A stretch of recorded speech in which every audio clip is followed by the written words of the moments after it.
80. We have sunshine, and then tomorrow we get the rain, so enjoy today if you can.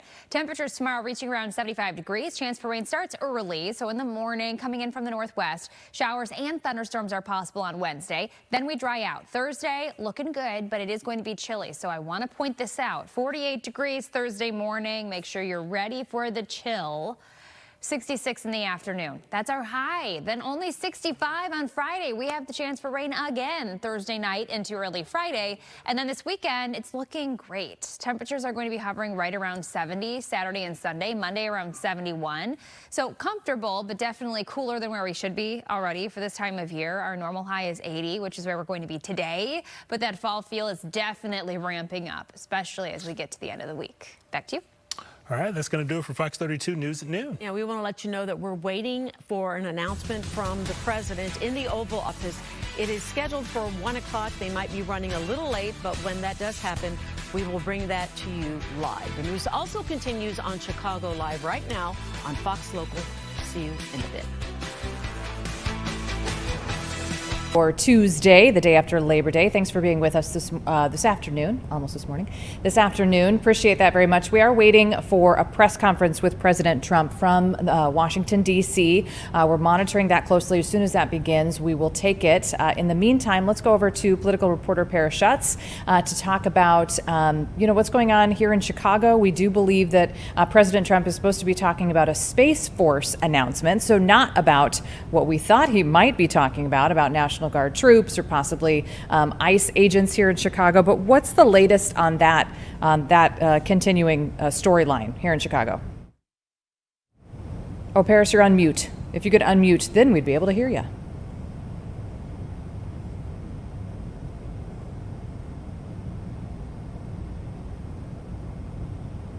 There we go. There you got me now? Yeah, I got you. Yeah, Paris. I needed authorization to get unmuted, so sorry about that. No problem. So I'm not sure what this press conference at 1 is going to be. I guess the Space Force, the announcement was moving that the headquarters of that from Colorado to Alabama. And so I would assume the president would be more than eager to talk about Chicago, given that he sent out some social media posts talking about the violent crime over the weekend, some high numbers here for Labor Day weekend after what had been a summer that had seen that murder rate down about 30% consistently, a little spike this weekend. The president claiming it's the most violent city in the world. I think objectively we could say that's not remotely true. It tends to not even be in the top 10 or 15 per capita in terms of murders per capita. Number one in terms of total murders, far more than LA and New York, for sure. But it gives more fuel to this sort of campaign by Trump to send in federal resources to help fight crime in Chicago. Do you think he'll also be, we assume that he's going to be taking some Q&A following whatever announcement this is about the Department of Defense, which again, we believe is about the Space Force moving its headquarters from Colorado to Huntsville, Alabama. But also a federal judge ruled today that Trump administration, their deployment of federal officials to Los Angeles violated federal law. Do you think he'll be asked about that? And how does that pertain, if it does, to our city of Chicago? Certainly, and it pertains huge to the situation in Chicago. So the president sent in the National Guard to assist with immigration enforcement in L.A. The governor there, Gavin Newsom, sued, saying federal law states, and we've covered this many times here, federal law states that the governor has to request the National Guard unless in very rare or extreme instances of a national emergency. And clearly with this ruling in L.A., the president calling the Guard in L.A. against the governor's wishes did not follow the law and certainly could not be construed as a national emergency of the type that would be required in the Constitution to have the president be able to forego the traditional route and call in the National Guard. So the judge rules that was illegal, although they're not ruling that the National Guard has to leave right away. That means the president, there is clear legal precedent here. The president cannot call the National Guard into Chicago for crime or for immigration unless the governor calls for it. And this operation this week is not expected to include the National Guard. Expected to include more federal ICE agents. that the president absolutely has the authority to do that under Homeland Security. So the question is, will that then lead to the National Guard coming in to assist with, which again, that federal law states, and the National Guardsmen were doing things that federal law does not allow them to do. The National Guard has very limited role in terms of what they can do domestically. National Guard is usually there to go overseas to foreign conflicts when needed. And so here in the States, what they do is, like the DNC, the governor did call the National Guard to be on standby just in case, there were riots that would break out or things got out of control. And the National Guard does crowd control, and they guard infrastructure, they guard buildings. Those are the things they can do. But in terms of policing, they can't do. So I spoke with Gary McCarthy, the former police chief, who said he doesn't think that, the National Guard would have a role in helping bring down crime unless, just standing or patrolling along Michigan Avenue or something like that deters someone from shoplifting or something like that. Just the presence alone, which is what people who are supporting this plan kind of say, just having their presence here might deter some crime, right? They're saying that, right, the presence of having, troops, if they're armed or not. But there's the other side of that saying, well, it could deter people from coming downtown or going to business. I mean, I think there is some data in D.C. that restaurants were struggling and had a drop in business because of folks, the National Guard. And Governor Pritzker wrote an op-ed today with business leaders saying, business leaders are concerned that it could have a detrimental impact on people coming downtown and patronizing businesses if they see armed troops walking the streets. I think what local officials, they haven't really done a great job making the point that federal help fighting crime is a useful thing, no doubt, when it comes, and in the first Trump administration, they did authorize more prosecutors, federal prosecutors, to come to the U.S. Attorney's Office here for violent crime. Or grants or money to hire more full-time police officers. Those are things that if there wasn't such a contentious relationship, you could envision local leaders saying, okay, let's up the ante here. If you want to help out, if this is really about helping out crime, then let's talk about more U.S. attorneys, and let's talk about more FBI. Let's talk about more DEA for drug investigations, and more police officers. Those are things that any criminal expert will say can help, that cities desperately need, given the resource crunch and budget crunches right now. And most city leaders would welcome, I would think, right? More police officers. Well, it seems like Mayor Johnson is, yes, most city leaders would. Mayor Johnson is kind of taking this tack of, no, it's not about policing. It's about, violence intervention. It's about community programs. And nobody, having covered this for so many years and talked to criminologists, nobody has the magic bullet for what brings crime down or what brings it up. It's so many factors, and factors like, poverty play a huge role, and kids not in school and no job opportunities, and what's going on in home life and stuff like that. And social media, maybe a huge role, social media, in terms of the tit for tat violence that we see. So all of those things are part of the stew, and to boil it down to just one thing, the National Guard, it makes for a good soundbite, it makes for good visuals, but in terms of does it help bring crime down, we just don't have the data to support that, and they're not trained in doing those things. That's not to say they can't be useful in terms of guarding buildings or again, like you said, their presence, but so many different things go into crime rates that you kind of need an all-in approach to help chip away at it. Right, but we tend to think that this, and this is the date still Friday, because I know that date, this coming Friday, just 3 days, was kind of floated around the end of last week, as perhaps we'll see some sort of activity in Chicago. Is that still kind of the time frame we're hearing? That's what we're hearing, and I think, Elizabeth, that the notion was get people here today, get them set up at Great Lakes, and then get ready for the deployment by Friday. But we can only go on reports, and I think government officials have been pretty close to the vest about what their specific plans are. As Tom Homan said to Fox News the other day, well, I don't want to give away, to the bad guys, quote unquote, what we're doing, so we're not going to really give more information. So it's kind of it's kind of, we have to wait and see what exactly happens. But it does seem like they for sure will be doing stepped up immigration raids. And will that be outside immigration courts, as we've seen? Will it be at businesses? You've got the Mexican Independence Day celebrations happening in 2 weeks. Those can be that could be combustible when you see how many people are out kind of carousing and partying and celebrating that. Things can turn bad, and then you put in federal troops and immigration raids, and it could be a very combustible situation. Sure. So we're going to have to watch for that, whether that's what they plan to target. Immigration groups plan to protest basically either way. So you will see protests, you will see more action, and I think a lot of activity, Elizabeth, as we sort of get this thing ramped up. Sure. And over the weekend, Mayor Brandon Johnson signed an executive order talking about all this, but it seems like it's is it worth anything, or was that just kind of finally Dad putting his foot down, saying nope, not in my town?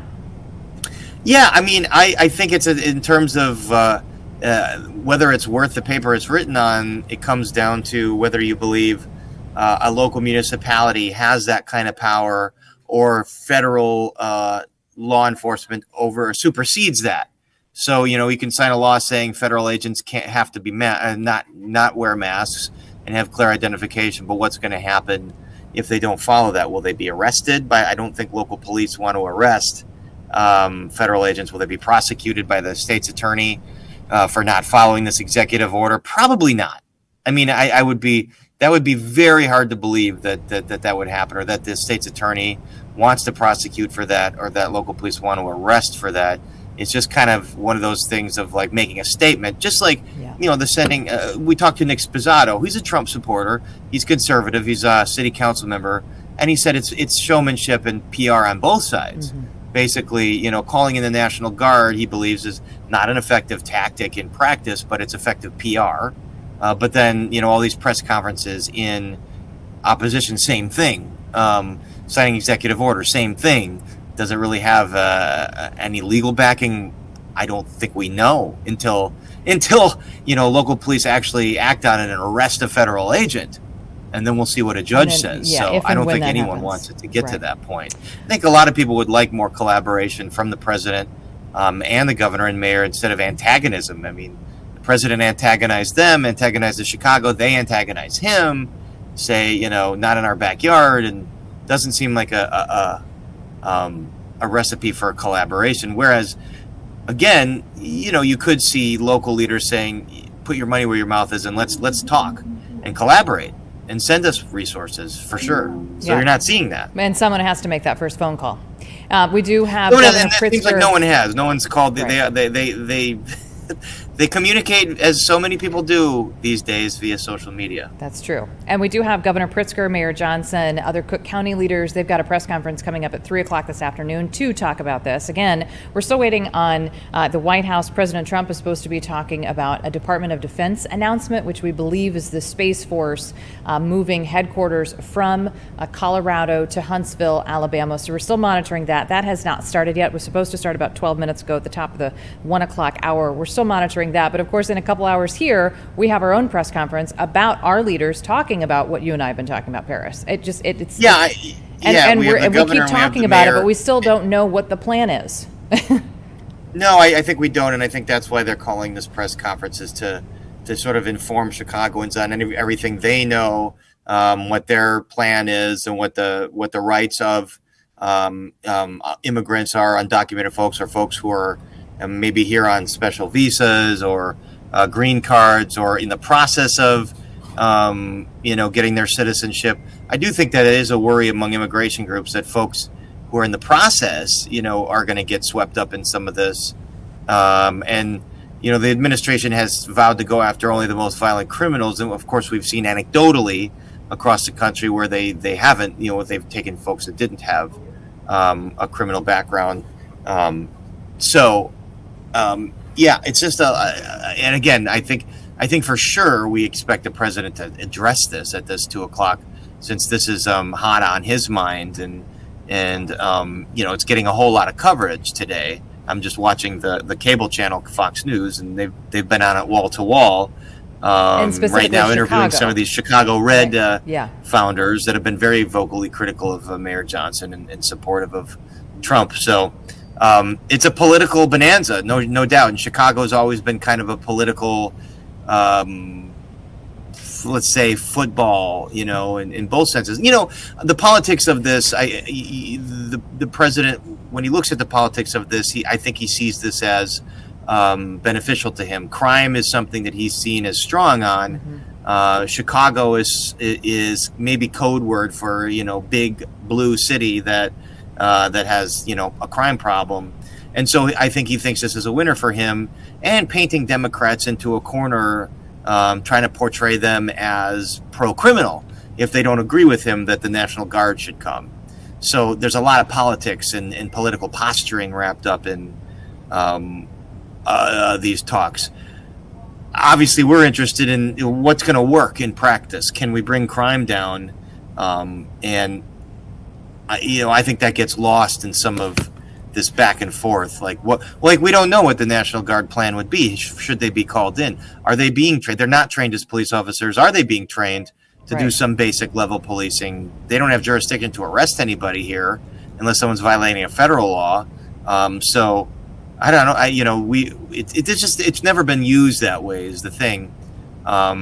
It is, the governor's getting some criticism for having them on standby for the DNC, but that is typically the kind of thing a governor would call in the National Guard for, again, for huge, where there's millions or hundreds of thousands of people in one location. There's protests, things could be combustible.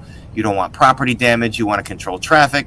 And that's where National Guard has really gotten helpful. In 2021, they were called up, just in anticipation that there could be mass protests against the shooting of Adam Toledo. And then, in 2020 as well, after the George Floyd protests and some things turned into looting and rioting, that's where National Guard assists police officers in doing the crowd control and guarding buildings. So the idea is then police can use all their resources in terms of crime fighting. So it's kind of like a backup kind of plan. And that's what they're trained in a for. situation like that. Right.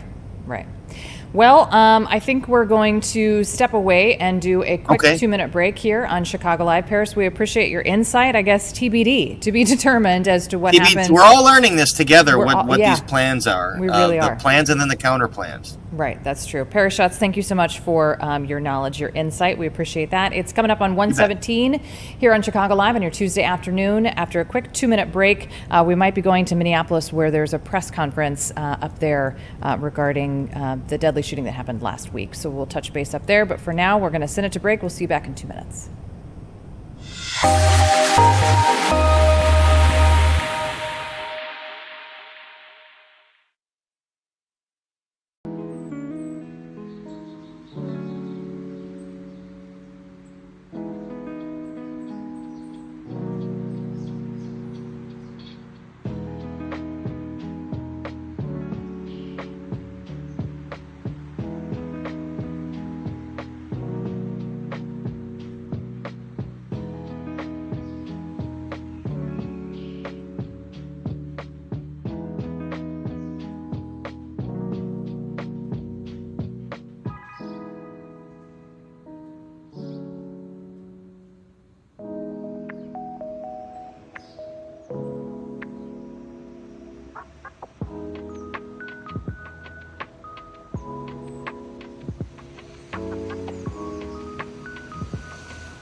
Welcome back to Chicago Live. It is Tuesday afternoon. It is 1:19. We are still awaiting to hear from President Donald Trump this afternoon regarding an announcement he is set to make by the Department of Defense. We do believe that's about Space Force. We believe what we're hearing is that Space Force will be moving their headquarters, at least President Trump wants them to move their headquarters from Colorado to Alabama, which he actually wanted that to happen at the end of his first term. President Biden said, no, we're going to stay in Colorado. So we believe that's what the announcement's going to be about. But we also expect the president to be taking some Q&A at that. So when that starts, we will take that live. In the meantime, we're going to go up to Minneapolis, where in the wake of that deadly school shooting from last week, there's now a gun control press conference going on with mayors, prosecutors, and police. We're going to dip into that. Again, we're monitoring what's happening in D.C. in the Oval Office. But for now, let's listen into this. Our communities are hurting, and it's our first responders and our local law enforcement who are on the front line.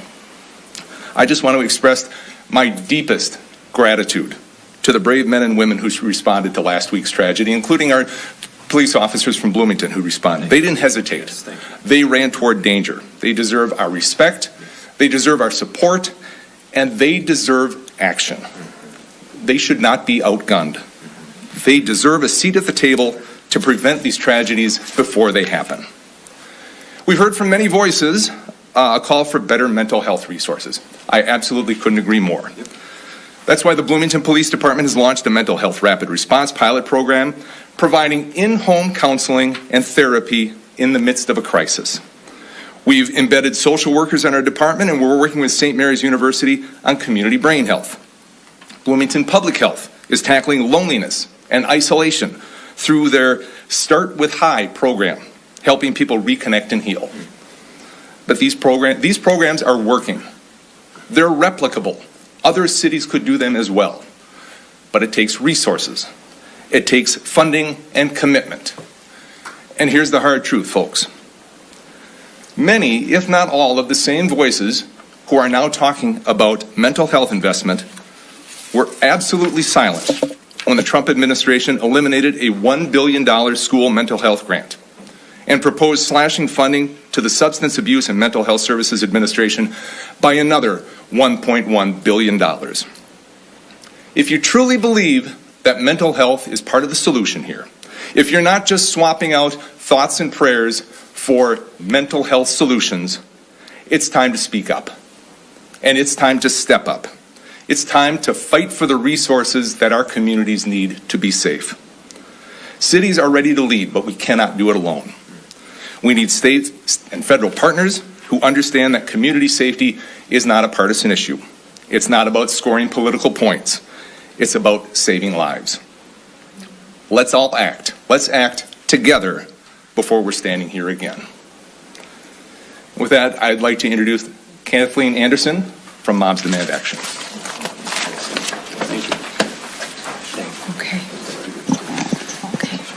Good afternoon, everybody. My name is Kathleen Anderson. I live in St. Paul, and I am one of the state chapter leaders for Moms Demand Action for Gun Sense in America. I'm also a clinical social worker. In my work, I've sat across from children and families whose lives have been upended by the trauma of gun violence. I know how deep these wounds go. Children who can't sleep through the night, parents who carry unbearable grief, and communities that struggle to heal long after the headlines fade. What happened at Annunciation Catholic School last week is so devastating. 2 children, just 8 and 10 years old, were shot and killed in a place that should have been their sanctuary. A third is fighting for her life right now in the ICU. Their classmates and their teachers will carry wounds and the memory of that day forever, and their families will live with grief that no parent should ever endure. We know the common thread in these tragedies are assault weapons. These are weapons of war designed to kill as many people as possible, as quickly as possible.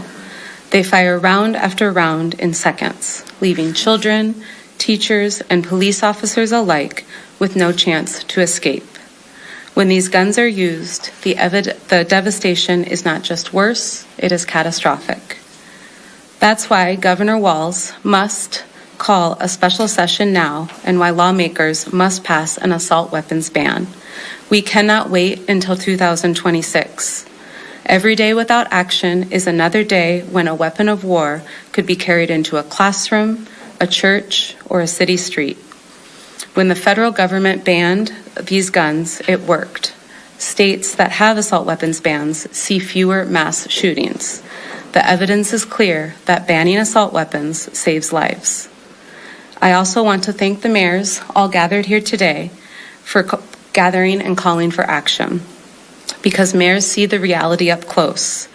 What happens when assault-style weapons flood our streets, when families bury their children, when city resources are stretched to respond to crisis after crisis. Because here's the truth. Minnesotans' preemption laws tie our mayor's hands. We faced this head-on 2 years ago when we worked with the St. Paul City Council and the mayor's office to pass our secure storage ordinance. Even if these mayors wanted to pass local laws to ban assault weapons in their cities or to keep guns out of schools, parks, libraries, or rec centers, they can't. The state law says no, and that is unacceptable. If the legislature fails to ban assault weapons, local leaders must have the authority to protect their own communities. Repealing preemption is not just good policy, it's a lifeline. Our cities deserve the power to do what the state won't. And as a neighbor to the Capitol, I live just 8 minutes away. I'm here all of the time during sessions, and I hear elected leaders on the other side say, well, these policies just don't work for my constituents. The persistent threat of gun violence is not working for the children in my home, for the neighbors on my block, for the kids in my community, and all of the communities of the mayors standing behind me. We cannot accept a future where our children practice lockdown drills instead of spelling words, where parents live in fear of the next call from school, where communities are forever scarred by preventable tragedies. Governor Walz must call a special session. Lawmakers must ban assault weapons.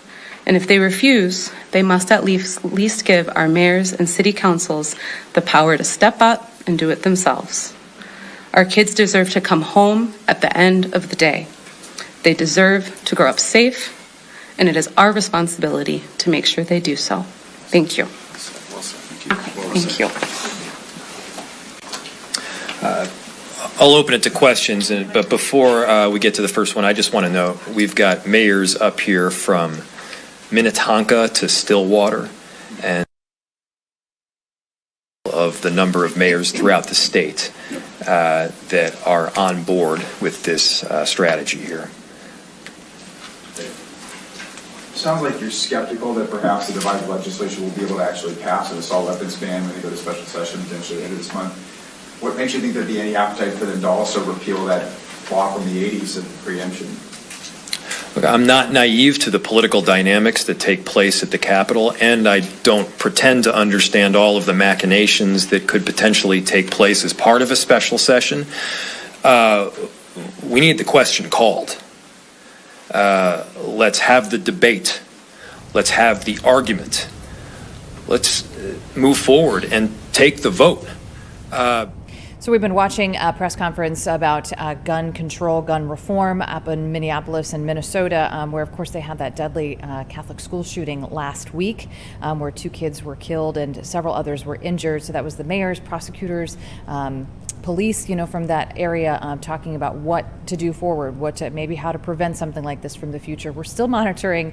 President Donald Trump is supposed to be speaking. It was supposed to start at 1 o'clock, so now we're about a half an hour late running into that press conference coming out of the Oval Office.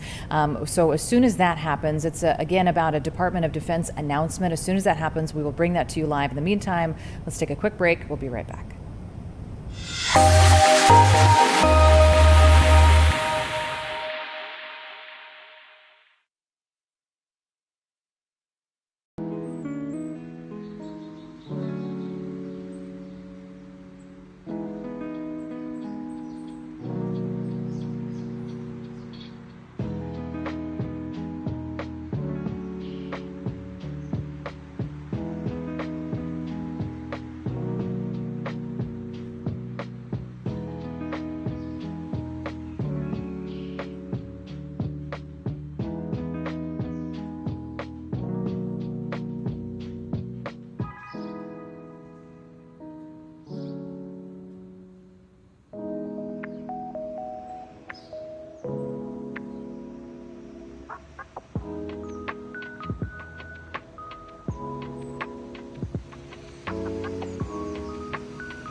Welcome back to Chicago Live. It is almost 1:31 on your Tuesday afternoon. We're going to get a little taste of the weather now from meteorologist Caitlin Cody. Looks decent outside. Perfect. It's beautiful. It's perfect. I haven't been outside in several hours. Well, so. it's like yesterday. You haven't either. No, I haven't. No. But it looks we know good. It's good outside. We can see Just through the trust window. us. Yeah, that's true. It's sunny. Temperatures are warm. Yesterday we were in the upper 70s. Today I expect to be hitting 80, which is actually normal for this time of year. Our normal high today is 80 degrees.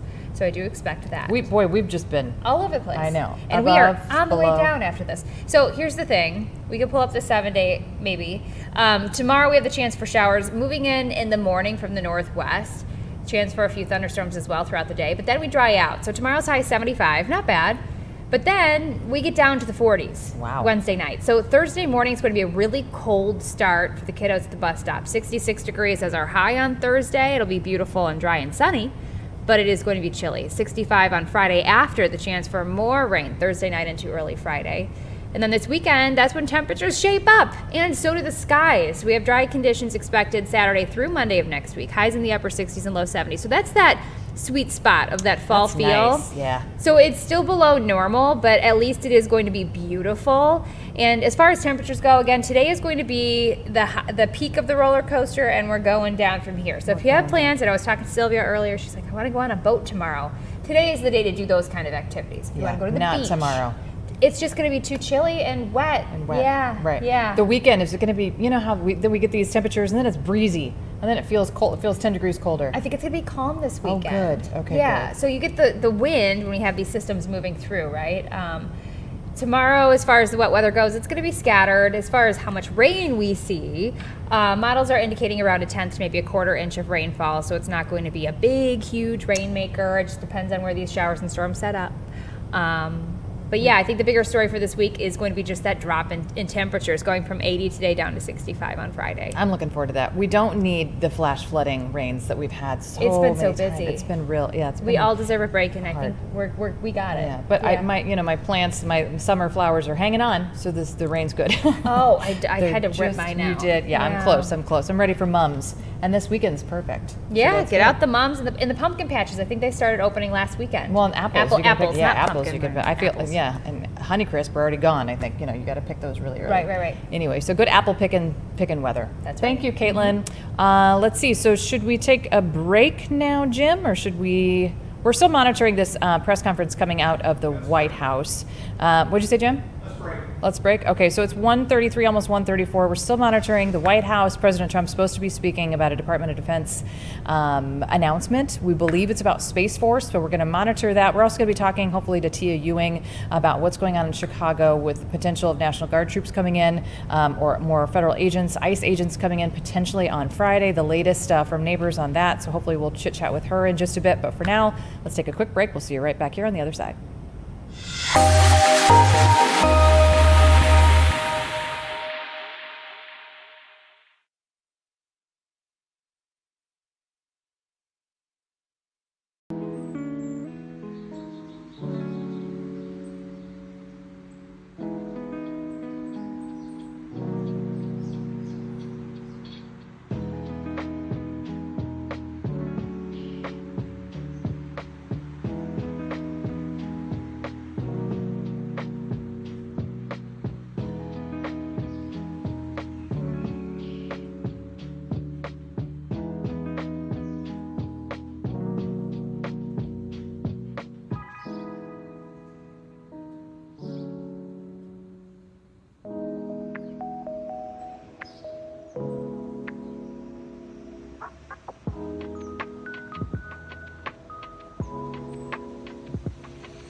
Welcome back to Chicago Live. It is Tuesday afternoon, 1:36. I'm Elizabeth. Thanks so much for sticking around with us this afternoon. Right now, we're going to go to Washington. We are awaiting President Donald Trump and some remarks about a Department of Defense announcement. We do believe he'll also be taking some Q&A. We want to dip into that when that begins and bring that to you live. But for right now, that is still delayed. It was supposed to start at 1 o'clock. It's now almost, 1:40. So we're still waiting on that. But Hakeem Jeffries, the top Democrat in the House, he is speaking right now in Washington ahead of Trump's comments. Let's listen into that. Closing hospitals, shutting down nursing homes, forcing community-based health clinics to shutter their doors, and failing to strengthen the Affordable Care Act are all deeply unpopular with Democrats, independents, and Republicans. House Democrats have a simple message for the American people. You deserve better. We're going to fight hard to lower the high cost of living. We're going to fight hard to fix our broken healthcare system. And we're going to fight hard to clean up corruption so we can deliver a country of the people, by the people, and for the people, as opposed to the type of country that we're seeing under Republican complete control of government, which is a country of the billionaires, by the billionaires, and for the billionaires. That's what the Republican One Big Ugly Bill was all about. They passed legislation that hurt everyday Americans in order to reward their billionaire donors with massive tax breaks. Our message to the American people is clear. You deserve better. Questions? Mr. Leader. Thank you, Mr. Leader. With the government funding deadline coming up, first of all, how closely are you aligned with Chuck Schumer? You had different strategies last time around. And can you imagine any scenario in which Democrats support a clean CR? House Democrats and Senate Democrats are working closely together. I speak with Leader Schumer regularly. And we will continue to remain in close touch. We have all been very clear that we are willing to find bipartisan common ground in order to pass a spending bill, avoid a reckless Republican government shutdown, and meet the needs of the American people. But that spending bill has to be both bipartisan, a product of negotiation, and it's got to serve the interests of the American people in terms of their health, safety, national security, and economic well-being. The ball is in the court of the Trump administration and Republicans, because if they continue to proceed down the lane of trying to jam a partisan bill down the throats of the American people without working with Democrats in the House or the Senate, our position will be the same as it was in March. We will not support a partisan spending bill put forward by Republicans that hurts everyday Americans. So a clean CR is off the table? Clean CR is one of the things that will be the subject of any Four Corners negotiation, but there has been no Four Corners negotiation. Welcome back, Mr. Leader. The Speaker said the two of you spoke recently about government funding here. From a policy perspective, what is your red line? We had an opening conversation last week about the importance of trying to find common ground where possible in order to meet the needs of the American people. But in that conversation, I also made clear we're not going to support partisan funding legislation. Period. Full stop. We're not going to find ourselves in a situation where Republicans at the 11th hour present a partisan spending bill that hurts everyday Americans, hurts children, hurts veterans, hurts seniors, and hurts the very people who this government should be helping. And then Republicans expect that we are just going to fall in line like they do all the time to Donald Trump's extreme agenda. That's not happening. We've been very open and honest about that publicly and in our private conversations. Did you ask for the D.C. To be free of the National Guard? Did you ask for Obamacare subsidies? We had a general conversation as it relates to meeting the needs of the American people in a bipartisan way with a focus on the areas of the economic well-being of the American people, the health of the American people, the public safety of the American people, and the national security of the American people. Those are the four issue areas that have been a constant source of discussion.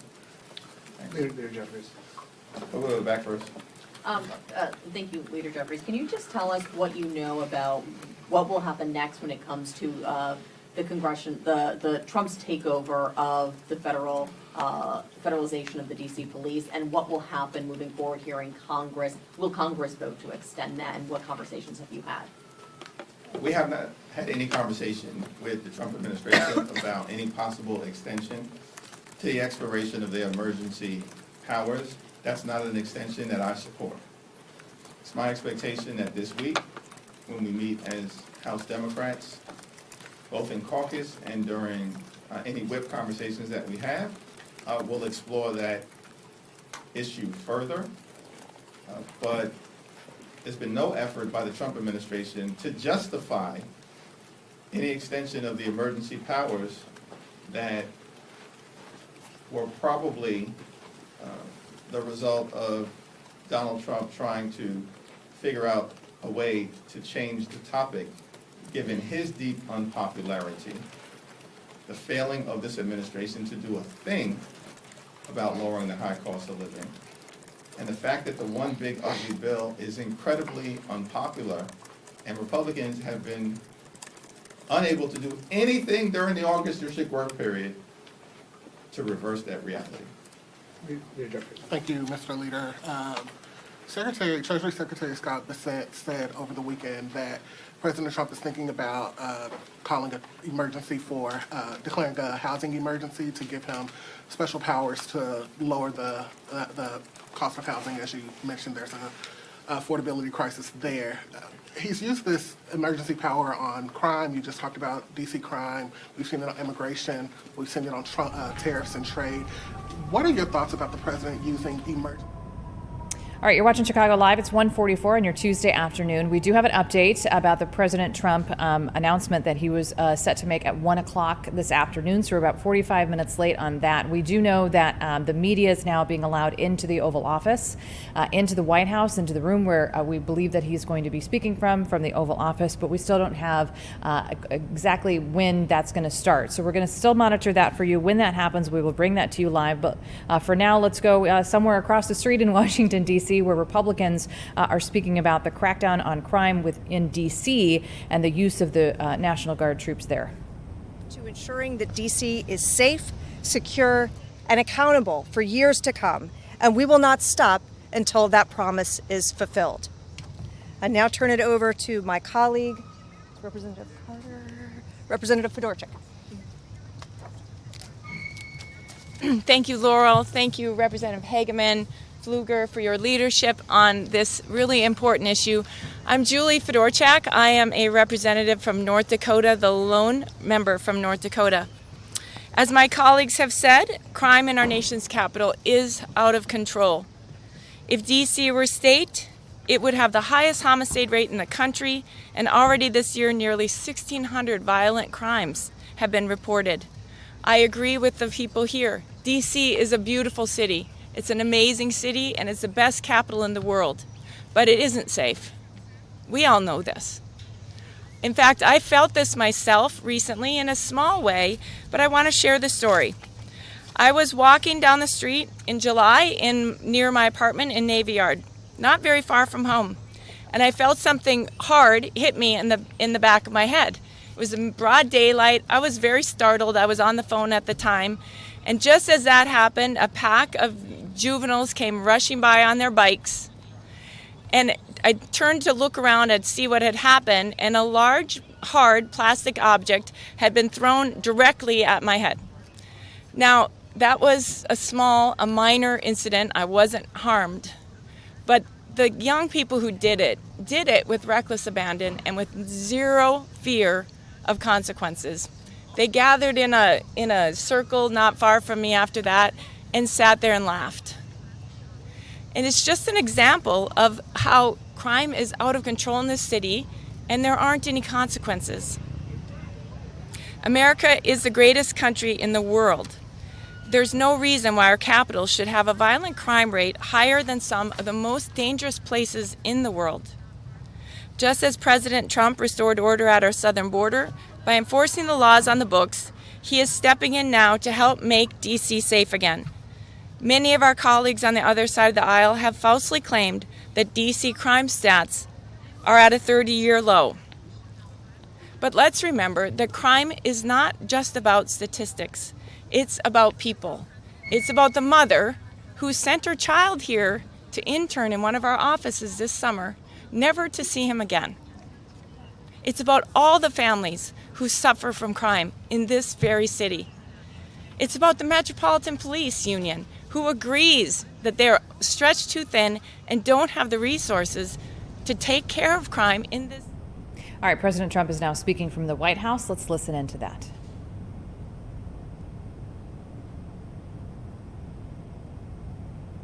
So I want to thank you all for being here for this important announcement, 7 years in the making. As you know, this has been going on for a long period of time, and I am thrilled to report that the U.S. Space Command headquarters will move to the beautiful locale of a place called Huntsville, Alabama, forever to be known from this point forward as Rocket City. Okay, so Huntsville, Alabama, we love Alabama. I only won it by about 47 points. I don't think that influenced my decision, though, right? That didn't, right? But we had a lot of competition for this, and Alabama's getting it, Huntsville in particular, so congratulations, everybody. Katie, congratulations. This will result in more than 30,000 Alabama jobs and probably much more than that, and hundreds of millions of dollars of investment, and that's billions because it can't be millions, it's billions and billions of dollars.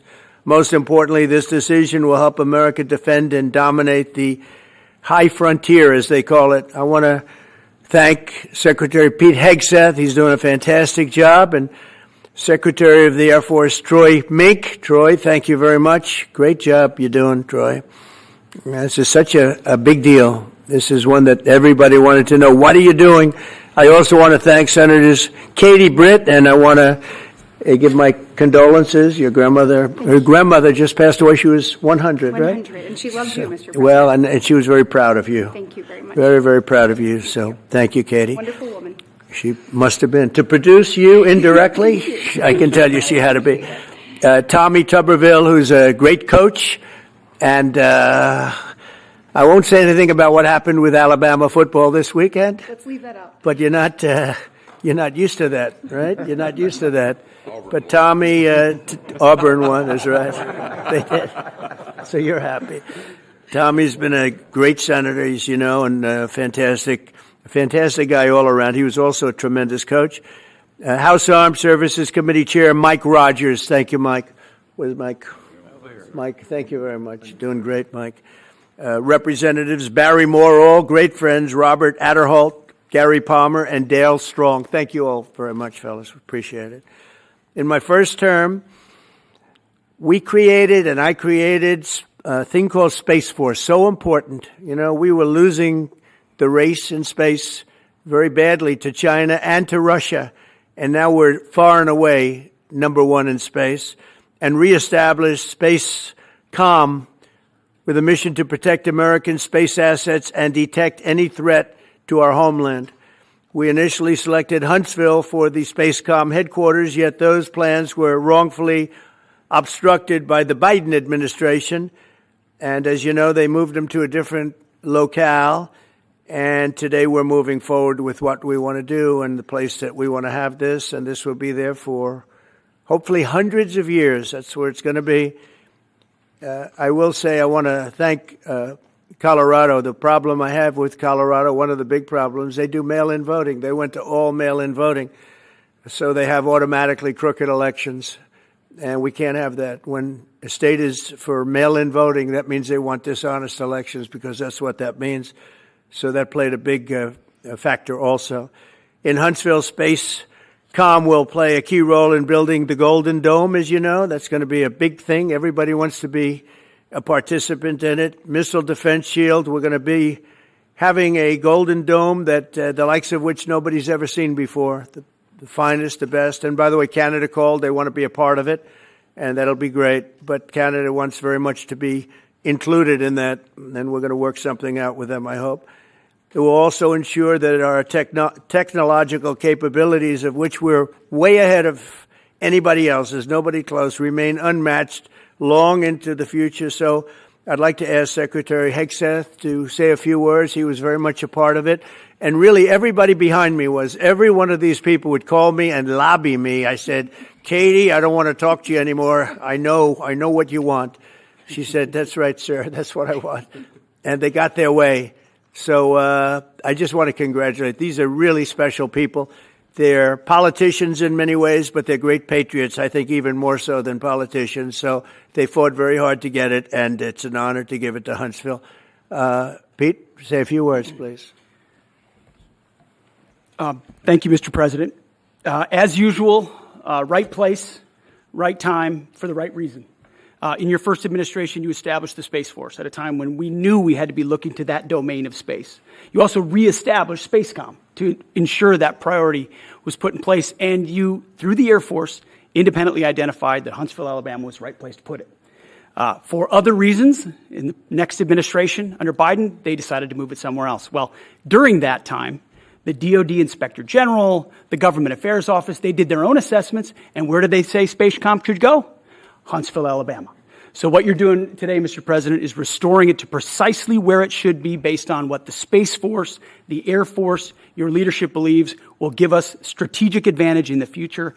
That is Huntsville, Alabama. We are way ahead in space, but this will ensure we stay leaps and bounds ahead, because that's the most important domain.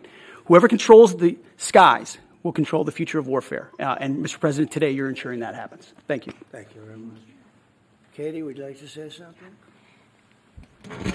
Mr. President, we are grateful for your leadership on this and restoring Space Command to its rightful home in Huntsville, Alabama. This delegation has worked together, both chambers, both parties, to make sure that Huntsville was the place that Space Command called home. As was mentioned, obviously the Biden administration chose to make this political. What we want to do is put the safety and security of Americans first. We want to make sure that our warfighter is put first, and we want to make sure that America continues to lead. And today, Mr. President, you've allowed that to happen. Thank you. Thank you very much. Tommy, please. Yeah, thank you. Thank you, Mr. President. This is a great day for our country, not just for our state of Alabama. We need help in our military. We need to catch up. And as Secretary Hegseth said, we're not behind in space, but we know where we're at, and we need to expound on that. Now, this move will save the taxpayers $480 million. It's not going to cost more. It's going to cut $480 million. We have the plans intact. It'll be behind a secure wall in Huntsville, Alabama, at Redstone Arsenal. We have 40,000 people there. We have the FBI there. We have missile defense there. We have NASA, Blue Origin, and SpaceX. It is the perfect place for Space Command. I would tell you today, and I've spoke with the President for the last 3 or 4 years about this, if I thought it needed to go somewhere else because I understand the security of our country, I'd be for that. But the best place for Space Command is Huntsville, Alabama, because what we have and what it means to this country is going to be so important. So thank you, Mr. President, for this, and we look forward to building a huge Space Command and having the Donald J. Trump Space Command Center in Huntsville, Alabama.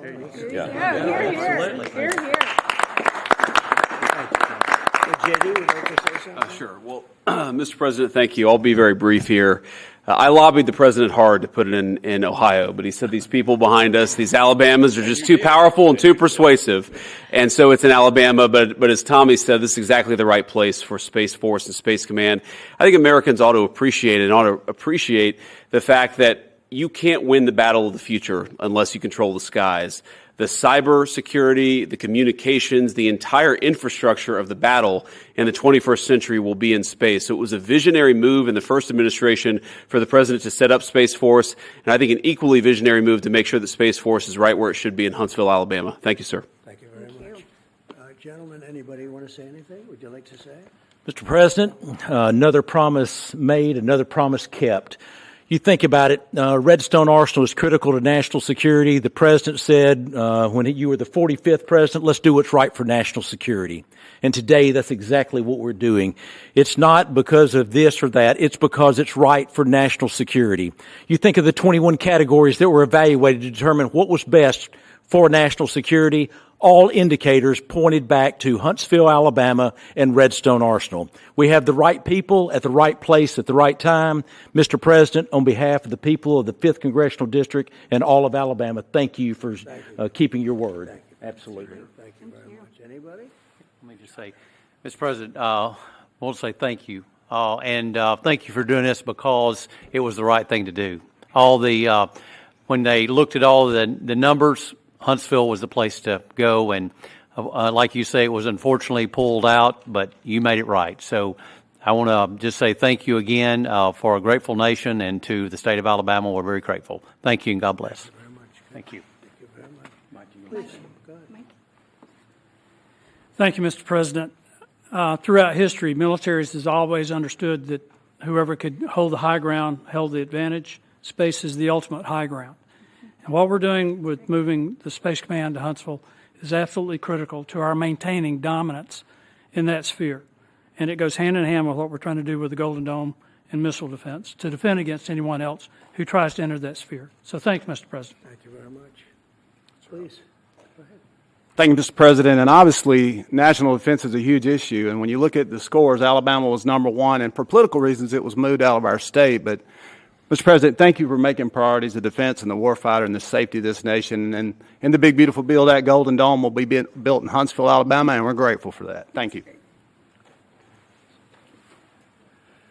Listen, as chairman of the Armed Services Committee, I care very much about what's most important for our national security. And the president held a nationwide competition to determine where we should have this command. If y'all remember, at the end of that competition, where Alabama came in first, there was a lot of complaints from the other states who did not place well. He said, we'll do it over with new criteria to accommodate your concerns. Alabama came in first in that second competition. His Secretary of the Air Force reviewed the results, said it was fair, and the president named Huntsville. It was the Biden administration that decided to make it political, even though his own Secretary of the Air Force said it was a fair competition and it should be in Huntsville. So I want you to know I appreciate this president standing up and being strong and saying he's going to make this right and put it where it rightfully belongs, and that's Huntsville, Alabama. Thank you very much. Good job. So thank you all very much. You are going to leave me alone now. You're not going to call me anymore and talk about this subject, right? You promise? They'll start something else. But I just want to congratulate you. It's a very big deal. When you come out and when you leave the room, you'll see that we just, over the last few minutes, literally shot out a boat, a drug-carrying boat, a lot of drugs in that boat. And you'll be seeing that and you'll be reading about that. It just happened moments ago, and our All right, you're watching live coverage from the Oval Office there in the White House in Washington, D.C. You are watching Chicago Live. It's 2 o'clock on your Tuesday afternoon. We're going to continue listening into this press conference. President Trump, they're announcing that the headquarters for Space Force being moved from Colorado to Alabama. But he gave us a little bit of a briefing, and you'll see. And there's more where that came from. We have a lot of drugs pouring into our country, coming in for a long time. And we just, these came out of Venezuela and coming out very heavily from Venezuela. A lot of things are coming out of Venezuela. So we took it out, and you'll get to see that after this meeting is over. Do you have any questions, please? Yeah, please. Thank you, Mr. President. Senator Tuberville talked about the cost savings associated with this announcement. Can you talk about the strategic benefits by having Space Force Command headquartered in Huntsville? Well, it just works because we have so much else there. And having a central, you could call it a central command, but it really is a command station. Also, even locationally, where it is, and when you think about flying distances, if you can save a half an hour as fast as some of these planes go and things go, and even the rockets go, if you can save by having the best location. So we went out, as you know, to experts, and we had 4 different groups of experts. They all said this was the best location. I also loved it from the standpoint, I know the people of Alabama, they are great people, work hard, and there's no games, and they're very proud of it. And I would say they fought harder for it than anybody else also. A lot of states, 5 states really wanted it, but they wanted it more. And I kid you not when I say that these people, they spoke to me a lot. That's all they wanted to talk about. They didn't want to talk about the weather. They only wanted to talk about moving to this location, moving to Alabama, Huntsville in particular. So we're honored to do it. They really wanted it badly, and they got it. Peter? President Trump, something completely different, but about a big viral social media trend over the weekend. How did you find out over the weekend that you were dead? You see that? No. People didn't see you for a couple days. 1.3 million user engagements as of Saturday morning about your demise. Really? You didn't see that? You know, I have heard, it's sort of crazy, but last week I did numerous news conferences, all successful. They went very well, like this is going very well. And then I didn't do any for 2 days, and they said there must be something wrong with him. Biden wouldn't do them for months. You wouldn't see him. And nobody ever said there was ever anything wrong with him, and we know he wasn't in the greatest of shape. No, I heard that. I get reports. Now, you knew I did an interview that lasted for about an hour and a half with somebody, and everybody saw that was on one of your competitors. I did numerous shows and also did a number of truths, long truths, I think pretty poignant truths. No, I was very active over the weekend. They also knew I went out to visit some people at the club that I own pretty nearby on the Potomac River. And no, I've been very active actually over the weekend. I didn't hear that one. That's pretty serious stuff. I'm glad it's Well, it's fake news. You know, it's just it's so fake. That's why the media has so little credibility. I knew they were saying like, is he okay? How's he feeling? What's wrong? I said, I just left. And it's also sort of a longer weekend, you know, it's Labor Day weekend. So I would say a lot of people know I was very active this Labor Day. I had heard that, but I didn't hear it to that extent. Go ahead, Peter. Something else. We know that this country has a huge problem with school shootings. You've said that you're open to sending the National Guard pretty much anywhere. Would you ever consider sending an armed National Guardsman to every school? Well, we have a big problem with school shooting, but we also have thousands and thousands of schools that run perfectly. You know, they talk about you can do things construction-wise, and that's really, I think nobody knows more about construction than me. You can build the construction doors. You can build what they call safety doors, where they lock on the outside, the inside, and every place else. Well, but if one of these lunatics happens to get through, then the police can't get in. Then they're looking for keys all over the place, and it takes a lot of disadvantages to doing, spending billions and billions of dollars and actually making it safer in some way for some of these lunatics that we're dealing with. But I don't think so. I've thrown out the concept. We have great teachers that love our children. The parents love the children. Teachers love the children too. And if you took a small percentage of those teachers that were in the military, that were distinguished in the military, that were in the National Guard, et cetera, and you let them carry. That's something that a lot of people like. I sort of liked it. It'd have to be studied, but they're trained. They know about weapons. You can't do it with every teacher because most teachers don't know, but I always thought that would be an alternative.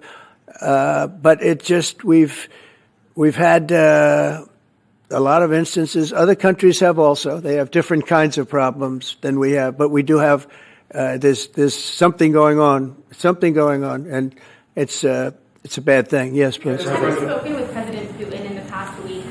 Have you spoken with President Putin in the past week? Yeah, I don't want to. I have learned things that will be very interesting. I think in the next few days you'll find out. Will there be any consequences if there isn't some type of announcement of a meeting with President Putin and President Yeah. Zelensky? Yeah, they and will. what could those consequences We're going to be? see what happens. We're going to see what they do and what happens. I'm watching it very closely. Last week, they lost 7,000, between the two countries, 7,313 soldiers, to be somewhat exact, for no reason whatsoever. And they're Russian and they're Ukrainian, but, they're soldiers. I want to see it end. Yeah. Mr. President, have you decided you're definitely going to send National Guard troops to Chicago? I didn't say when, but the answer is, look, Chicago's very interesting because I watched Pritzker get up and say we don't need help, we're safe. But 2 weeks ago, they had 6 people murdered, and they had 24 people hit by bullets. Last week, as you know, it was 7 people, 24 people hit, and 7 people died. And then over the last 2 days, that was the crown jewel. They had, I guess, 9 or 10 killed, and 50 hit with bullets. And you have this governor get up, who's a terrible governor. Probably he and Gavin Newsom would be probably the 2 worst and most naive. They're naive. Either they're naive or they're very untruthful. And he'll say, we don't want any protection. We don't need. So in the last 3 weeks, he's lost almost 20 people killed. There's no place in the world, including you can go to Afghanistan, you can go to places that you would think of. They don't even come close to this. Chicago is a hellhole right now. Baltimore is a hellhole right now. Parts of Los Angeles are terrible. If we didn't put out the fires, and I mean the other fires, the bullet fires, they didn't do a good job they should have had the water coming down, like I said. We had to release the water. We had to go in and release the water to L.A. It's so badly run. But if I didn't send the National Guard into Los Angeles, I would be making an announcement today. I'd be talking about Huntsville, and I'd simultaneously be saying, by the way, the Olympics is not coming to Los Angeles. If we didn't do that, and even the sheriff, the top law enforcement person in Los Angeles said, we could not have handled it without them. So that's what he said. Did you make your mind up on Chicago, though? Well, we're going in. I didn't say when. We're going in. When you lose, look, I have an obligation. This isn't a political thing. I have an obligation. When 20 people are killed over the last 2.5 weeks, and 75 are shot with bullets. So let me tell you a little story about a place called D.C., District of Columbia, right here where we are. It's now a safe zone. We have no crime. It's in such great shape. You can go and actually walk with your children, your wife, your husband. You can walk right down the middle of the street. You're not going to be shot, Peter. You're safe. Everyone likes you anyway. They probably wouldn't do it. But it's so dangerous. And there are people in this audience you've suffered greatly. There are people in this audience that have been mugged and hurt badly, and they don't want to talk about it. Maybe you were very brave in talking about it. You made quite an impression on a lot of people. I appreciate it. But there were other people in this room that have been hurt very badly just walking down the street in D.C. Washington, D.C. is a safe zone right now. It's a safe city. The restaurants are open. They're booming. You can't get a restaurant. New restaurants are announcing that they're going to be open. This took place in 12 days. Now it's 15 days, but 3 days ago it became what's known as a safe zone. It's a safe city. And this city was really bad. Really, really bad. We took 1,600 people out, hardcore criminals that will not be coming back anytime soon. And we're very proud of it. To have our nation's capital lose every week. It was like many years where every single week somebody was killed for many, many, many consecutive weeks. This went on for years. And then last week it was announced that nobody was killed last week. And I made that announcement in front of a very distinguished leader of a country. And I'm saying proudly, ladies and gentlemen, nobody was killed in Washington, D.C. this week. He looked at me like, what's that all about? I say, yeah, we have a little bit of a crime problem. And we don't have a crime problem in Washington anymore. And the mayor has been very helpful. And the police commission has been very helpful. And it's been a great team. And I would love to have Governor Pritzker call me, I'd gain respect for him and say, we do have a problem, and we'd love you to send in the troops because you know what? The people, they have to be protected. I saw today on one of your networks, not a friendly network, except really the opposite, I would say, very unfriendly network, and they interviewed about 12 people on this morning. Most of them were African American, they were black, and they were saying, please, please, please let the president send in. These were people from Chicago. Please, we need help. We need help. We can't walk outside. We're petrified.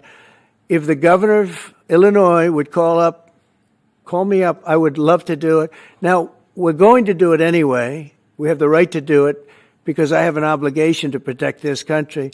And that includes Baltimore. I saw where Governor Moore was asking me to take a walk down the street of Baltimore. Well, Baltimore is a very unsafe place. It's rated number 4 in the city, one of the most unsafe places anywhere in the world. But, you know, we took care. This was a beautiful thing that happened in Washington because we showed that it could be done. And this wasn't just sending big, strong guys, and they are big and they are strong. You know, we had a great decision from the Supreme Court that had to do with sort of talent.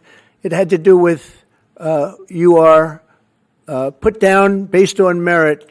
You can hire based on merit. So merit for a soldier or for a policeman is strong, physically fit, having a certain ability, not a person that is woke and got the job through woke, but wasn't strong enough to lift a gun out of the holster, et cetera, et cetera. No, I looked at the police. As you know, last week I went over, we had a meeting there had to be 300 people, and they were all very impressive looking. And when the bad guys see them, they're not going to do a thing. And so I'm very proud of Washington. It serves as a template, and we're going to do it elsewhere. But Chicago is certainly going to be high. I would love to have him call. I would love the governor of Illinois. I'd be honored to take his call. All he has to do is say, sir, we need help. It's out of control. And everyone knows it is. He's not kidding anyone. I would love to have, I would say, Governor Moore call, because I watched him over the weekend trying to explain that Baltimore, what they need is housing. No, they don't need housing. They need to get rid of the criminals. These are hardcore criminals. You know, we took many people off the streets of Washington, D.C. They're hardcore. They're not going to be good. In 10 years, in 20 years, in 2 years, they're going to be criminals. They were born to be criminals, frankly. They were born to be criminals, and they're tough and mean, and they'll cut your throat, and they won't even think about it the next day. They won't even remember that they did it. And we're not going to have those people. Washington, D.C. is now a safe zone. It's a safe place, and you can walk, Katie, you can walk right down the street with, by the way, one of the biggest human beings I've ever seen, which is her husband. He was a football player for like 11 years in the NFL. He's a big person. But big doesn't mean anything when they have guns and when they have knives and everything else that they have, right?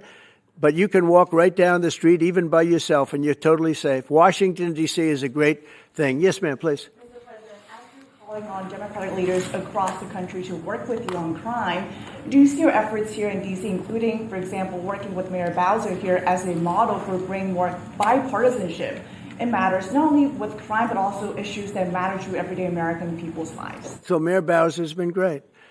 She could have taken the thing, and then after I clean it up, they'll take credit for it. You know what they do is they take credit. Like, we cleaned up Los Angeles. We did a great job there. And it was overwhelming what was going on. And again, the police chief made a statement that we could not have done, there's no way they could handle it. You saw what was happening out there. It was going to be a disaster. We stopped it cold. If we didn't do that, would have been a very sad day. And you know, remember, we have the Olympics, we have the World Cup, we have all these things coming, and we have 250, all of these things coming. But I watched Newsom get up and say he's doing a great. He's not. We're the ones that did it, and that's okay, whatever it takes. But the main thing is But he got up and said, we did it. Well, he didn't want us there, and he's going to need us again because it's starting to form again. I see it. It's starting to form again. You know, we have to maintain. It's like maintenance on an airplane. You can buy it, but you have to maintain it. And if you don't maintain it, a good plane becomes very unsafe very quickly.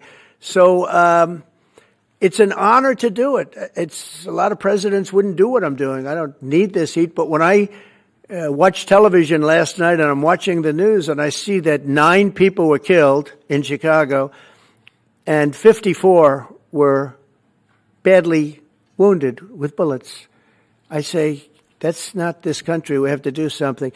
And I do say this, I say this very much. I'm not speaking to anybody but them right now. I would love to receive calls from governors and mayors saying they need help. We'll help them. We have a lot of people. We have a great force. We have a great military force. You know, Pete will tell you that when I was running for office, and this was a big headline, I think, you know, probably got me a couple of votes, but you couldn't sign people in the military. Nobody wanted to join the military, the Army, Air Force, the Navy, Marines, Space Force, Coast Guard. We never forget Coast Guard because they've done such a great job. Never. But nobody wanted to join any of them. We were way below what we wanted. Every single one. The closest was the Marines, whatever that is. You'll explain that to me. But the closest was the Marines. But every service was way down, way down. And then I got elected, and our country's the hottest country anywhere in the world right now. Everybody's talking about the USA. They're talking about the job that we're doing. Everybody. We have the best economy.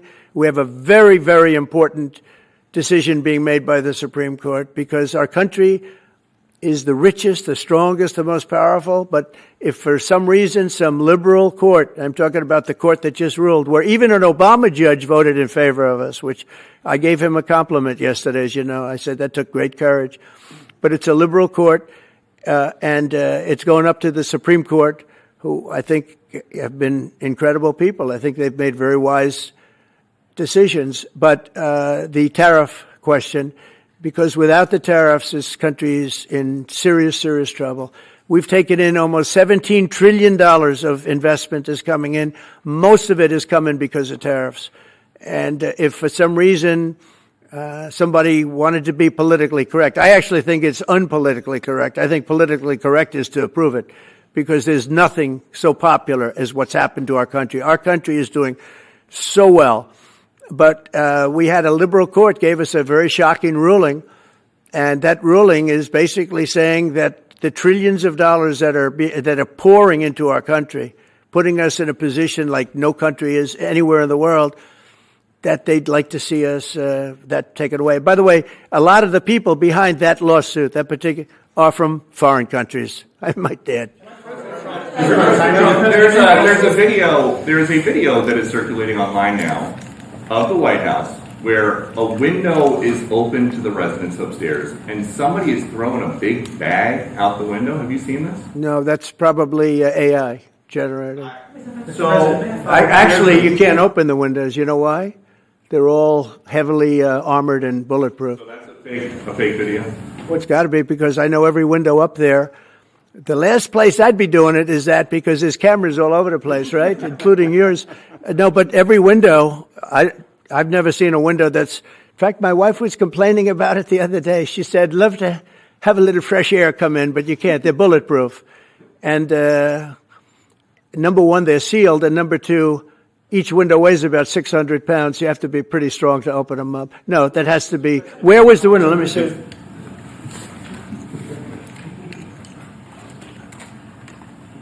Maybe from the renovations. Which is the window? It looks like this is on the 15th Street side, I think. Yeah. So right here. Yeah, those windows are sealed. Those windows are all, they're all.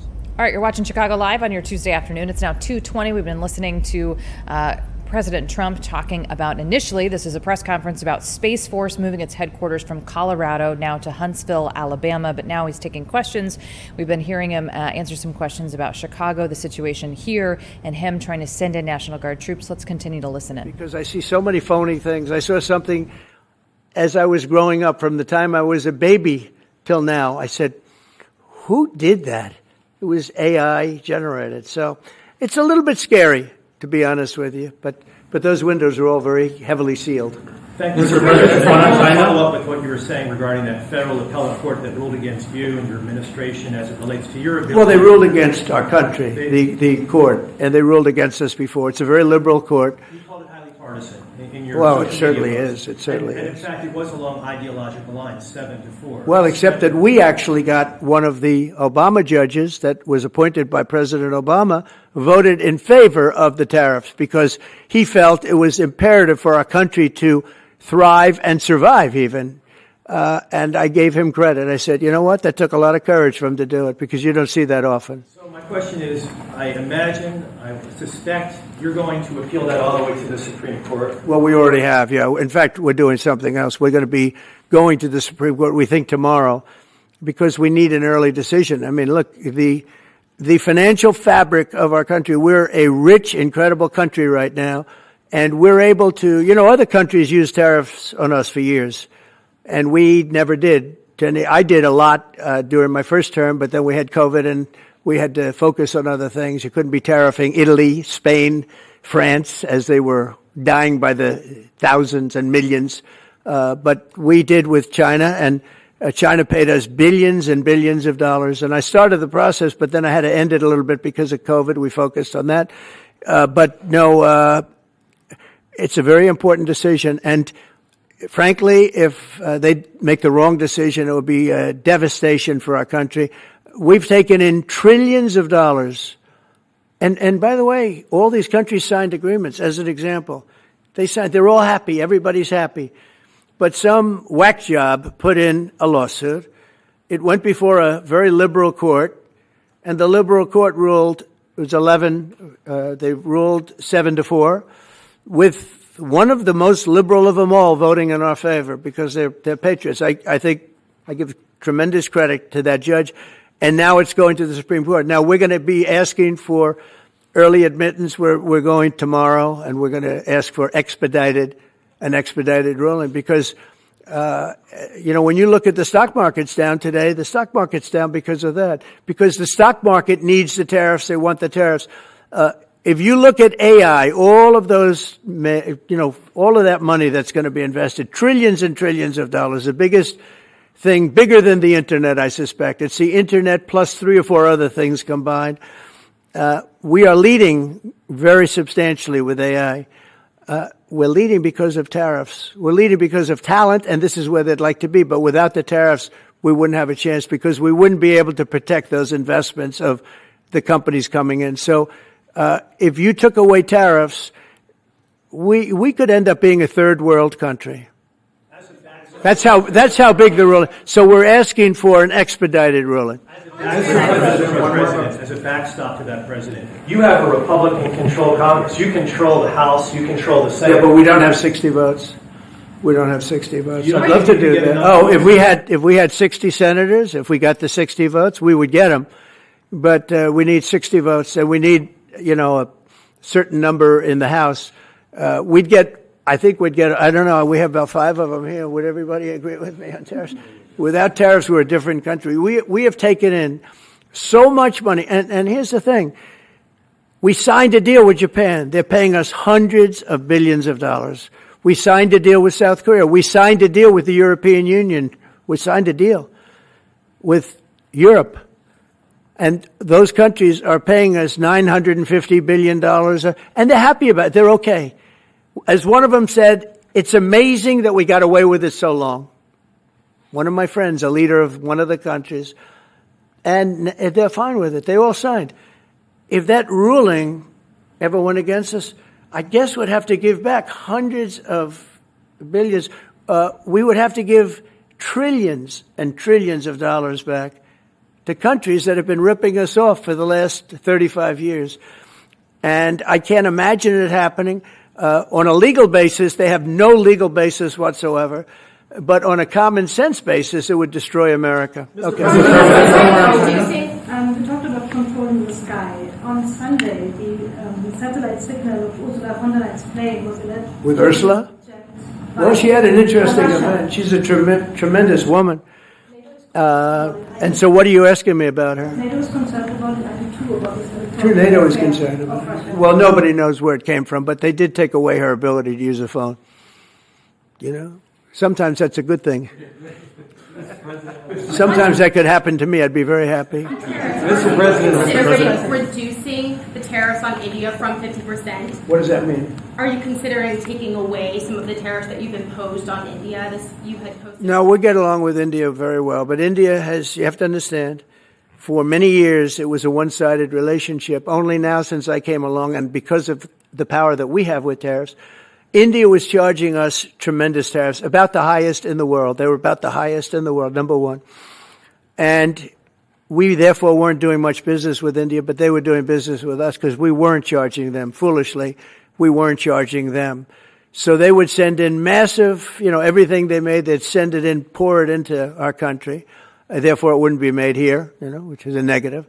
But we would not send in anything because they were charging us 100% tariffs. And, I'll give you an example. Harley Davidson couldn't sell into India. There was a 200% tariff on a motorcycle.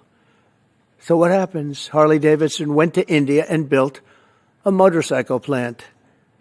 And now they don't have to pay tariffs. Same thing as us. So what we're doing is literally thousands of companies are coming into the U.S., car companies, AI, but, more traditionally car companies. We have so many car company factories under construction or being designed right now. And they're coming from China, they're coming from Mexico, I must tell you, and they're coming from Canada. A lot of them coming from Canada. But they're coming into our country because they want to build here. And they want to build here for two reasons. Number one, they'd like to be here. And number two, the tariffs are protecting them. And number three, they want to avoid paying tariffs. When they build their cars here, they don't have any tariffs to pay. When you build here, you don't have any tariffs. Mr. President, go ahead, in light of the Minnesota shooting last week, the Department of Homeland Security is now awarding more than $100 million to hundreds of faith organizations across the country to help them ramp up security. What's your vision for further protecting religious liberty across the country amid incidents of threats and violence? Religious liberty is so important, and we're talking about every religion now, and we're doing things on that nobody else has ever done, and we're going to be having a big announcement in about 2 weeks on that question. Yeah, please. On Space Command, sir, are you concerned that people may not be willing to relocate from Colorado to Alabama? No, I'm not worried. It will get somebody else. The problem with Colorado is they have a very corrupt voting system. I have so many friends in Colorado. Anytime you have mail-in voting, you have corrupt elections. Very simple. It's very simple. Even Jimmy Carter said it with his commission. They set up a commission with him and Scoop Jackson and some people, highly regarded people.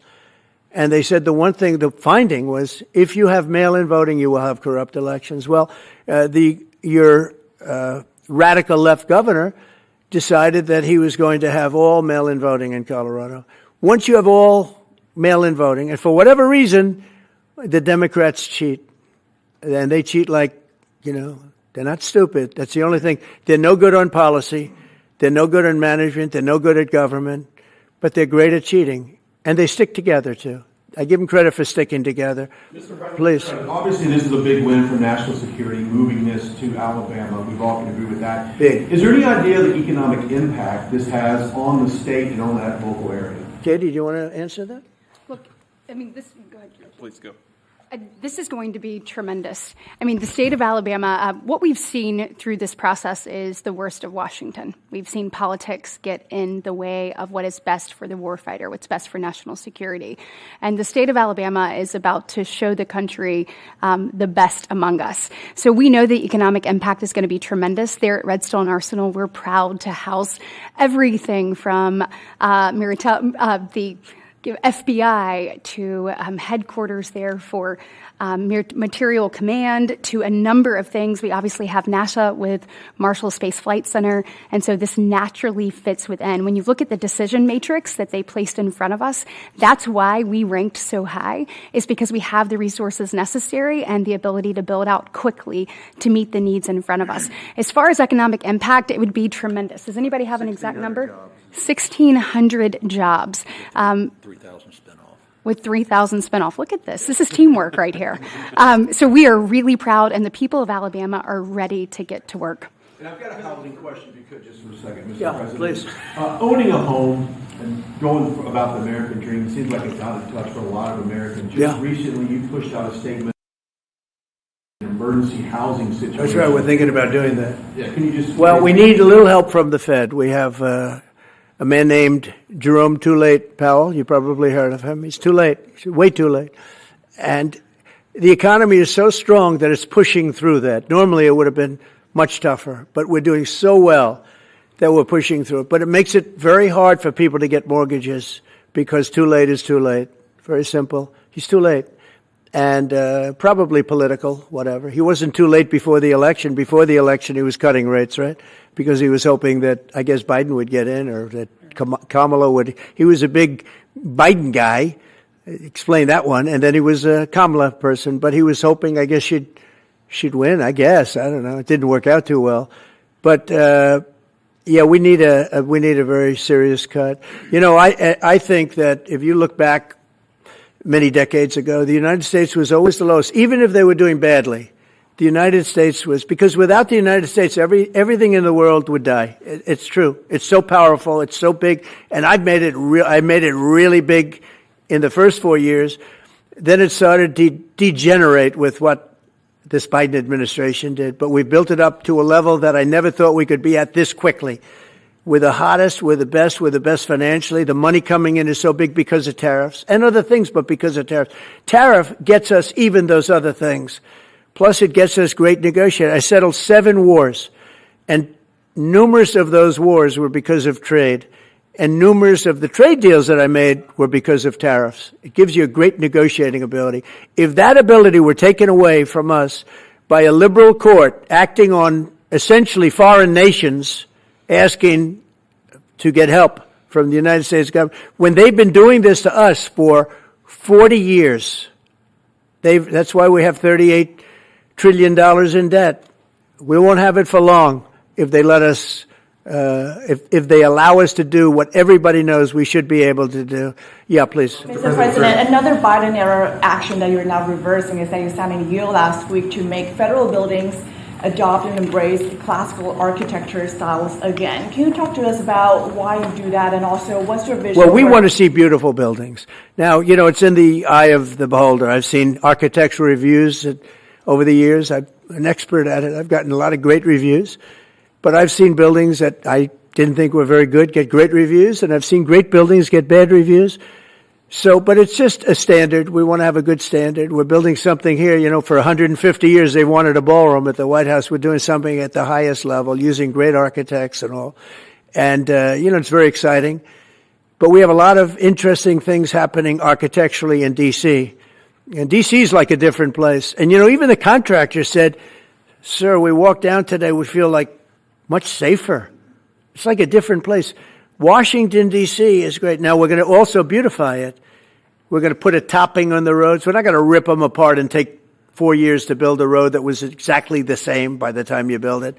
But we're going to put toppings. We're going to put new medians in. We're going to get the graffiti off. We're going to put tiles up in the tunnels where the tiles are missing. We'll do the whole tunnel instead of, you know, a little area where you see new tiles, old tiles that never look too good. But they could use it. You know, they've been up for 50 years. They've served their duty. But we're going to make this within about a 20-mile radius from the White House. We're going to have this place spick and span. It's going to be crime-free, and it's going to be spick and span. It's going to be, you'll be proud of Washington again. Go ahead, please. Sir, China's having a massive military parade that President Putin and Kim Jong-un will be attending. Do you interpret that as a challenge to this? And are you concerned at all about those countries? No. All right, you're watching Chicago Live on Tuesday afternoons, 2:35. President Donald Trump there speaking from the Oval Office, surrounded by other members of his administration, and initially talking about a move for the Space Force headquarters from Colorado to Huntsville, Alabama. Now he's taking questions and answers and are doing a Q&A with the media there in the Oval Office. We're going to continue to listen in. You're watching Chicago Live. California ruled that your deployment of National Guard troops to Los Angeles was illegal. Do you have any response? Well, it was a radical left judge, but very importantly, what did you not tell me in that question or statement that you made pretty much of a statement, I think? Well, I was asking for your response. No, you didn't say what the judge said, though. The judge said, but you can leave the 300 people that you already have in place. They can continue to be in place. That's all we need. But why didn't you put that as part of your statement? Because the same judge ruled exactly as you said, except the judge said that you could leave the 300 people that you already have in place. They can stay, they can remain, they can do what they have to do. Thank you very much, everybody. We appreciate it. Thank you. Thank you. Thank you very much. Thank you, guys. Thank you, press. Thank you. Thank you. Let's head out. Let's go, guys. Thank you. Thank you, press. All right, that was President Donald Trump giving a press conference from the Oval Office this afternoon, talking about the Space Force moving locations from Colorado to Huntsville, Alabama. We're going to take a quick 2-minute break. We'll see it on the other side.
Welcome back to Chicago Live. It's 2:39 on your Tuesday afternoon. We appreciate you being with us today. Big news for future engineers in Chicago. We've been out in D.C. Most of the show listening to President Donald Trump, and let's bring it back here, bring it back home. Here in Chicago, the City Colleges of Chicago launching a new School of Engineering, and helping to welcome that school is a new dean. Dr. Doris Espirito is with us now via Zoom. We appreciate your time. Thanks so much for being with us here on Chicago Live. Well, thank you so much for inviting us. Thanks for having patience with us. We appreciate that. We appreciate that. So just tell us about this new school. What a big deal this is. Oh, this is huge for Chicago because we're going to provide access for all the students in Chicagoland with regards to developing a new engineering at City Colleges of Chicago that not goes from Wright College to the entire city, really. And so talk to us about how this came to be. I know there was an engineering program, correct? But not yes, an actual school, an engineering school within City Colleges. So we started it 10 years ago. So we're actually having our 10-year anniversary. And it started with a very small program with 9 students, and now we're growing it to really 2030 by 2030. But for the moment, we have 700 students across the district as we open it at Harold Washington and Truman College. 700? So yes, 700 students. What does that tell you, that interest? Chicago is very excited to be part of the program, and it's because we are the best value proposition for students. We provide them guaranteed admission to the top engineering schools and with very affordable cost. And the quality is the same or in line with our transfer institutions. So I think this gives us really to show us the interest of Chicago with going for engineering in the future. You've got 700 students already within the school. Has this already started? Yes. We started in the fall of 2025 for 700 students. So we just have our numbers today. How many more can you take on, do you think? Do you think this is just going to grow and grow? We are hoping for, our goal is 2030 by 2030. For Wright College, where we started, we're out of capacities. That's why we're expanding to Harold Washington and Truman College. But as we grow for the entire city colleges of Chicago, we will have the capacity. And if we run out of capacity, we will build more. And talk to us about, the future of engineering and how it's different. I was reading in the press release that there's a lot to do with AI, obviously. Absolutely. I think it's everyone's thinking that jobs will be replaced by AI. And that makes the engineering a career really attractive to Chicago because AI will not replace engineers. The thing with being engineers is we have to be continuously learning. That's really is important that we have to, with this digital technology or digital age, that every single engineer has to continuously learn. So we're not going to be replaced, but we are going to use AI. It's very important to have AI, but it's important that the AI will be used as tools for engineers. So we will be able to have more efficiency, enhance the efficiency of engineers in order to really solve problems. And the whole idea with engineering at city colleges of Chicago is that we're going to convert engineers to be strategic thinkers, strategic problem solvers that doesn't depend on the manual problem solving strategies. So we train engineers to be critical thinkers, data driven, all those that are in line with the digital technology so to solve problems. So in the future, our engineers would be using AI, robotics, digital twins, and enhance their knowledge and capacity in order for us to solve problems in more collaborative and interdisciplinary way. I'm sure engineering classes nowadays look a lot different than the classes you were taking. Yes? Absolutely. It's different. We have to welcome digital age, right? So in the past, you're all going to build something. Now we're going to design something using enhanced capabilities and digital tools. How do you compete with the other colleges offering engineering programs there's a lot of colleges, there's a lot of universities here in Chicago. That's the beautiful thing about our program. We don't compete at all. We collaborate with them. As a matter of fact, this semester, we also launched our enhanced guaranteed admission with the Granger College of Engineering, which we call as Engineering Access Alliance. So I would not dare to compete with the best and the top engineering schools in the country. We collaborate and work together with them. And that's what makes the School of Engineering so special. We can provide guaranteed admission to the Granger College of Engineering, which is top in the country. They're number 5, number 7 right now. And having that opportunity for our students in Chicago to be able to be accepted to a school like that, I think it's top notch. It's really an opportunity. In addition to that, we're also looking at Illinois Tech. We have also guaranteed admission with them, and we work with all the universities that transfers and accept our students for transfer. That's great. So there's no competition but collaboration. No, I love it. No competition but collaboration. All right. Well, it sounds like there's a lot of interest, and I'm sure that's going to continue to grow. And good luck and have fun. Seems like you're the perfect person to be the dean of this new school. We appreciate it so much. Thank you. Before we go, we're actually starting our admission for 2026, fall 2026, and we will be putting our information sessions in the website at engineering.ccc.edu. So thank you so much for having us. Thank you so much, and I'm sure a lot of people are going to go check that out. We appreciate your time here on Chicago Live. Thanks so much. All right, it's 2:46 on your Tuesday afternoon, Chicago Live. Back after a quick break.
Welcome back to Chicago Live. It's 2:48 on your Tuesday afternoon. Let's take it out to the suburbs now, where this was a big case that was solved, a cold case after several decades. We've got Lori Summers, the Will County coroner, with us via Zoom today about this case. And Lori, can you hear me okay?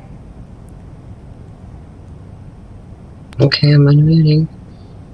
Hi, Lori. Can you hear me okay? It's Elizabeth. We're talking live on Chicago Live. I don't think she can hear us at this point. Lori, can you hear me okay?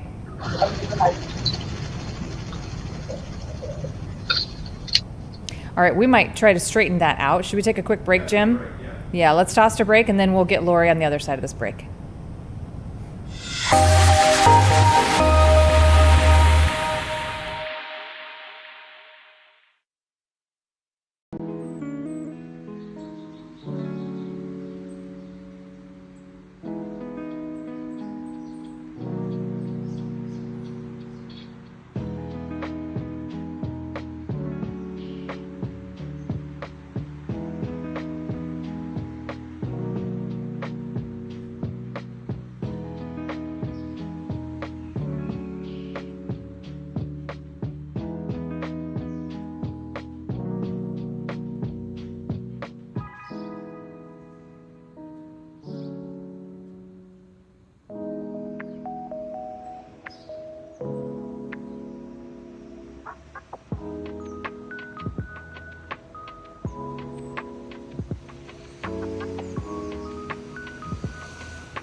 Welcome back. Let's go back to Washington, where United States Senator Dick Durbin is speaking on the floor of the House right now. He's speaking out apparently against the National Guard troops coming to Chicago, Trump's plan. Let's listen in. Plus U.S. attorney spots all across the United States that represent the Department of Justice. These are men and women who are on the firing line in the enforcement of law, and it's critical that these appointments be confirmed as quickly as possible. Under the administration of President Donald Trump in his first term, all 90-plus U.S. attorneys were approved by voice vote, all of them. There was one that became controversial and was later reconsidered and removed, but all of the 90-plus U.S. attorneys, Trump's first term, voice vote. What happened when Joe Biden defeated Donald Trump, and he did defeat him, and became president of the United States and tried to do the same thing, to fill up the spots of U.S. attorneys? We were doing quite well, following the precedent that had been around for years under leaders of both parties, and following the precedent of President Trump's first term. We were doing quite well until one senator objected, and in the Senate that can stop the train. That senator was J.D. Vance of Ohio. He came to the floor and made it clear that he would no longer allow us to have a unanimous consent to move to a voice vote on U.S. attorneys. The vacancies in the positions for U.S. attorney had to be filled by record vote, just what Senator Thune is objecting to these days. He insisted, J.D. Vance of Ohio, U.S. Senator, insisted that no voice votes for U.S. attorneys from that point forward would take place. I went to the floor on 6 or 7 different occasions begging him to reconsider that position, saying to him, the day may come when your party, the Republican Party, has a president who wants to fill U.S. attorney slots by voice vote, and we'll have the J.D. Vance precedent that says you can't do it. He didn't care. He wouldn't budge. He stuck to that position. As a consequence, almost 30 U.S. attorneys under President Joe Biden were not approved. So I'd say to Leader Thune, be honest about your analysis of the situation. If we are going to do something by way of reform, I'd like to be at the table, particularly when it applies to U.S. attorneys and judges. But we should do this in a fashion that's fair to both political parties. And I might also say that though the U.S. attorneys are virtually subject to a blue slip, it means that some of them will receive the approval of Democrats. We have that case right now. I can point to states, specific states, where Democratic attorneys have given a blue slip approval of U.S. attorney nominees. That, to me, is an important factor that should be brought into this conversation. And I might also say that from the Republican side, if they will sit down and be fair with us in terms of Democratic appointments, we need to be fair back to them. That, I think, would mean turning our back on the J.D. Vance precedent that we are living under ever since. So I hope that we can do something positive for the good of the Senate. Mr. President, back home in Illinois, there is one item of news when it comes to Washington, D.C. When or if Donald Trump is going to send in the troops. In June, President Trump deployed the military against American citizens when he sent National Guard troops and 700 active duty Marines in Los Angeles in an attempt to crush protest against his administration's cruel immigration raids. Last month, the president took the unwarranted step of federalizing Washington, D.C. police force and sending thousands of National Guardsmen to patrol our nation's capital. For months now, President Trump has been looking for any excuse to send National Guard troops and active duty forces into American communities. And over the past few weeks, he has boasted that, quote, Chicago will be next. Let me be clear. This would be yet another dangerous, illegal, and unconstitutional abuse of power by President Donald Trump. The president claims his actions are meant to drive down crime and restore order, but all they have done is create a political spectacle, political theater.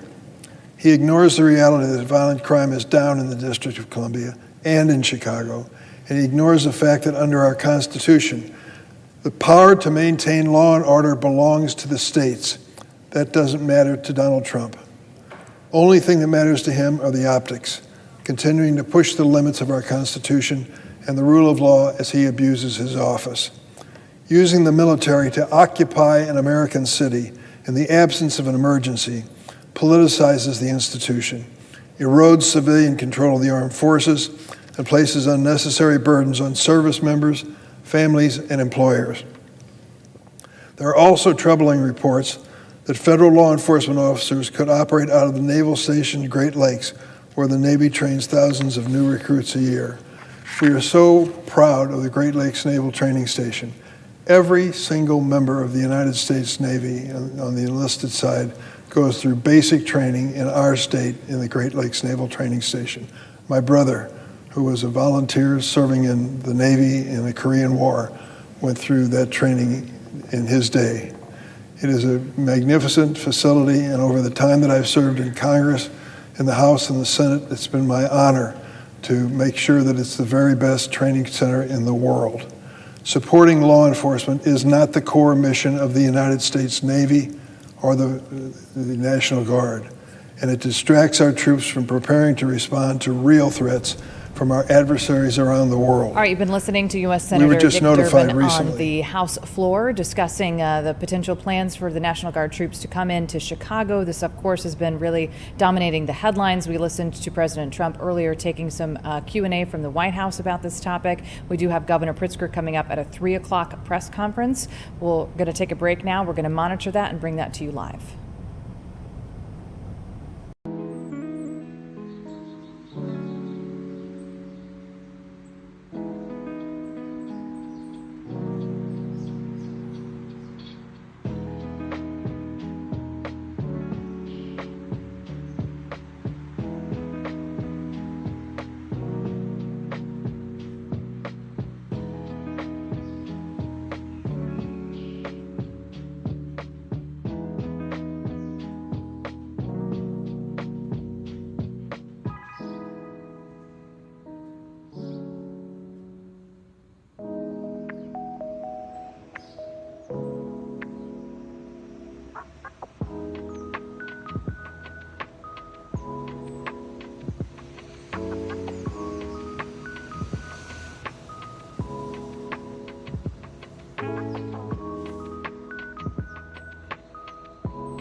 Good afternoon. Good afternoon.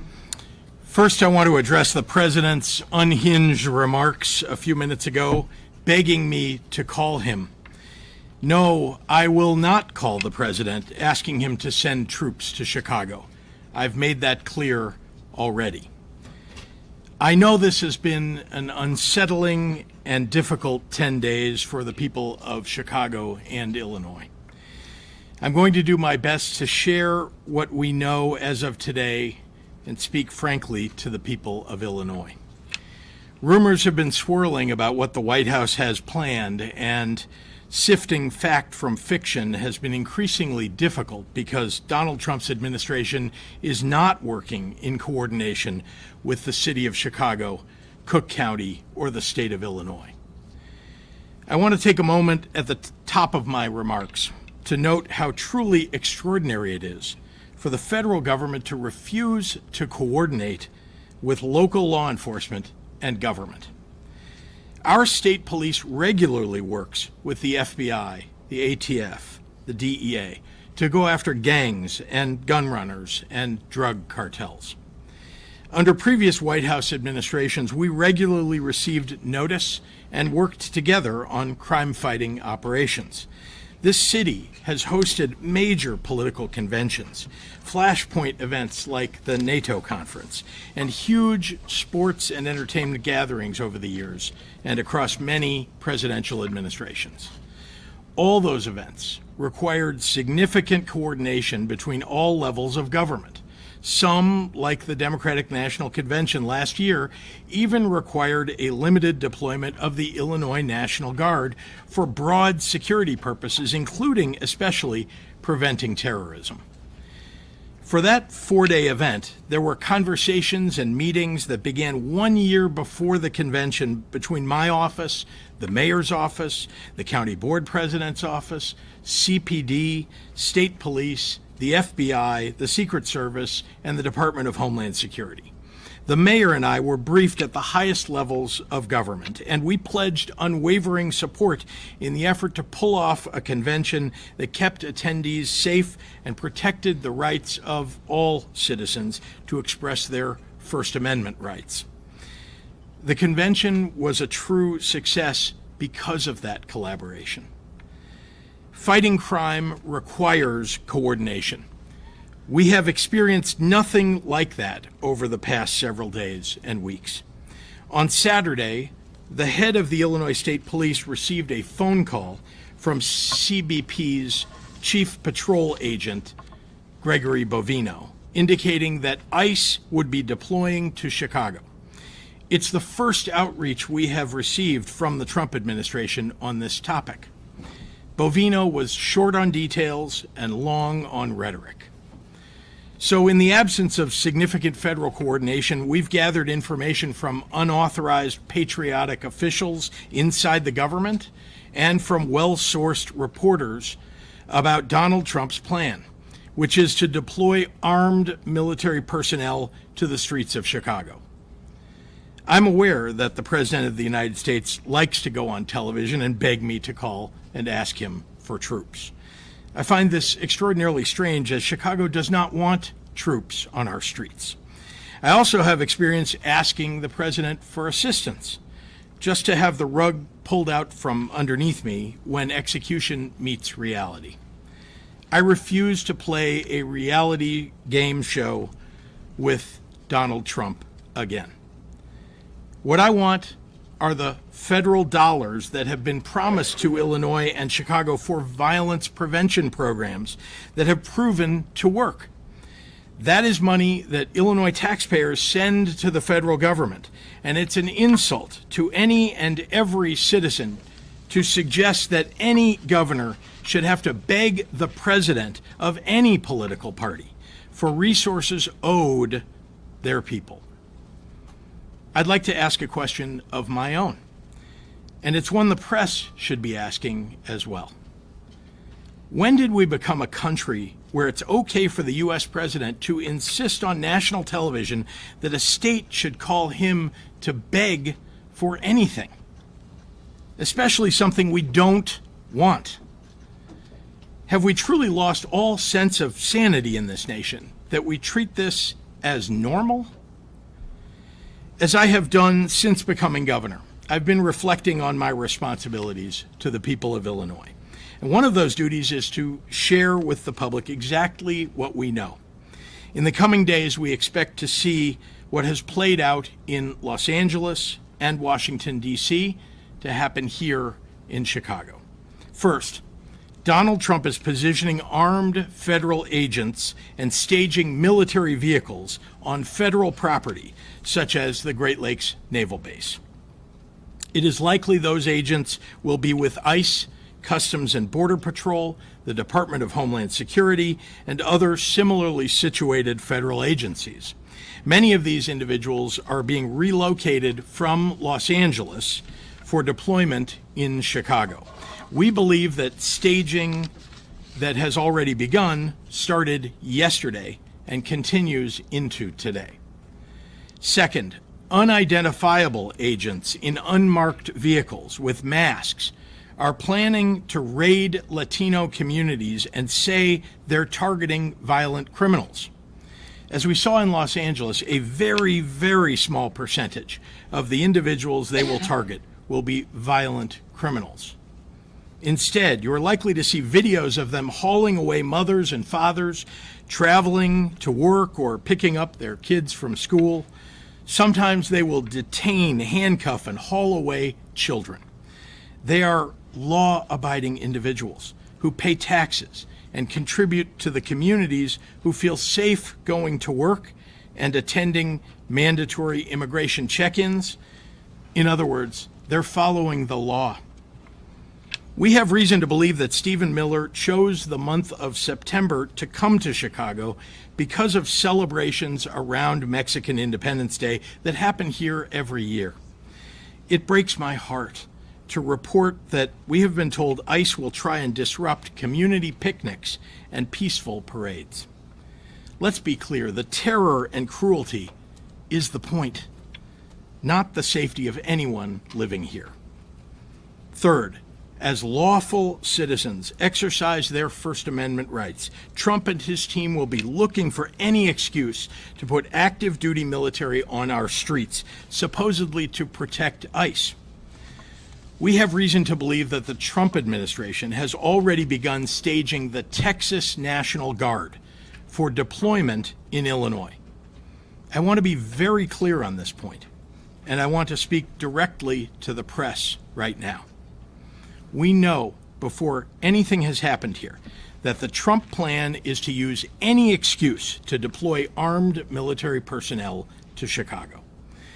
If someone flings a sandwich at an ICE agent, Trump will try and go on TV and declare an emergency in Chicago. I'm imploring everyone, if and when that happens, do not take the bait.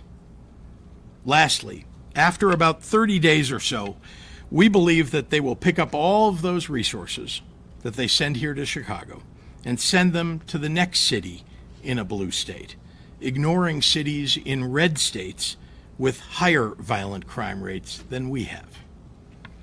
None of this is about fighting crime or making Chicago safer. None of it. For Trump, it's about testing his power and producing a political drama to cover up for his corruption. If you need any proof of this, that it's all a big show, well, look at who they're putting in charge. Gregory Bovino, a guy who desperately wants to be a reality TV star. He led the cruel adventures of ICE in Los Angeles, and he's been sent here to do the very same thing. Go look at his social media. He terrorizes innocent people and then posts on TikTok edits of himself. Apparently, this is a Trump administration norm, because the last time we saw staged major ICE raids in Chicago, they sent Dr. Phil here to embed with the agents so he could get views and likes for his social media. When Bovino pulled these stunts in LA, people got hurt. 2 innocent people died trying to flee his masked agents. ICE opened fire on a vehicle without dangerous provocation. They detained a disabled 15-year-old, drew their guns on him. They have ripped mothers away from their babies and handcuffed 10-year-olds. In Washington, they pulled over firefighters headed to fight an actual wildfire and detained 2 of the firefighters on duty in that effort. And they want to bring all of that to Chicago. During one of Bovino's raids, U.S. Customs and Border Patrol's own data indicated that their officers had no prior knowledge of criminal or immigration history for 77 of the 78 people arrested. Again, this is not about crime.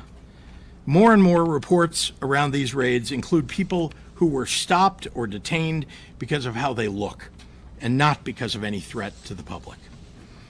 If any of this was about dealing with the complexities of a broken immigration system, then Trump would have had the Congress Trump Republicans control write and pass a comprehensive immigration bill.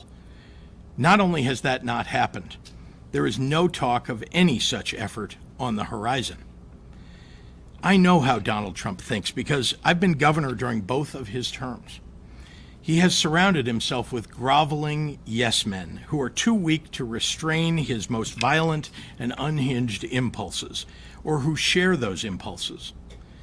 As a governor who cares about the well-being of my people, I can't live in a fantasy land where I pretend Trump is not tearing this country apart for personal greed and power. I have to deal in facts, and here they are. Crime is down in Chicago.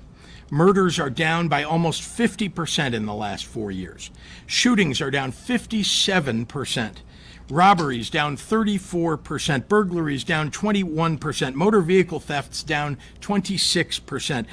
One violent crime is too many, and we have more work to do.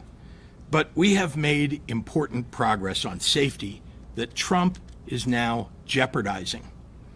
Just during the last week, I've been in neighborhoods across Chicago, from Bronzeville to South Shore to Chatham to Little Village. The president's absurd characterizations do not match what is happening on the ground here. He has no idea what he's talking about. There is no emergency that warrants deployment of troops. He is insulting the people of Chicago by calling our home a hellhole. And anyone who takes his word at face value is insulting Chicagoans too.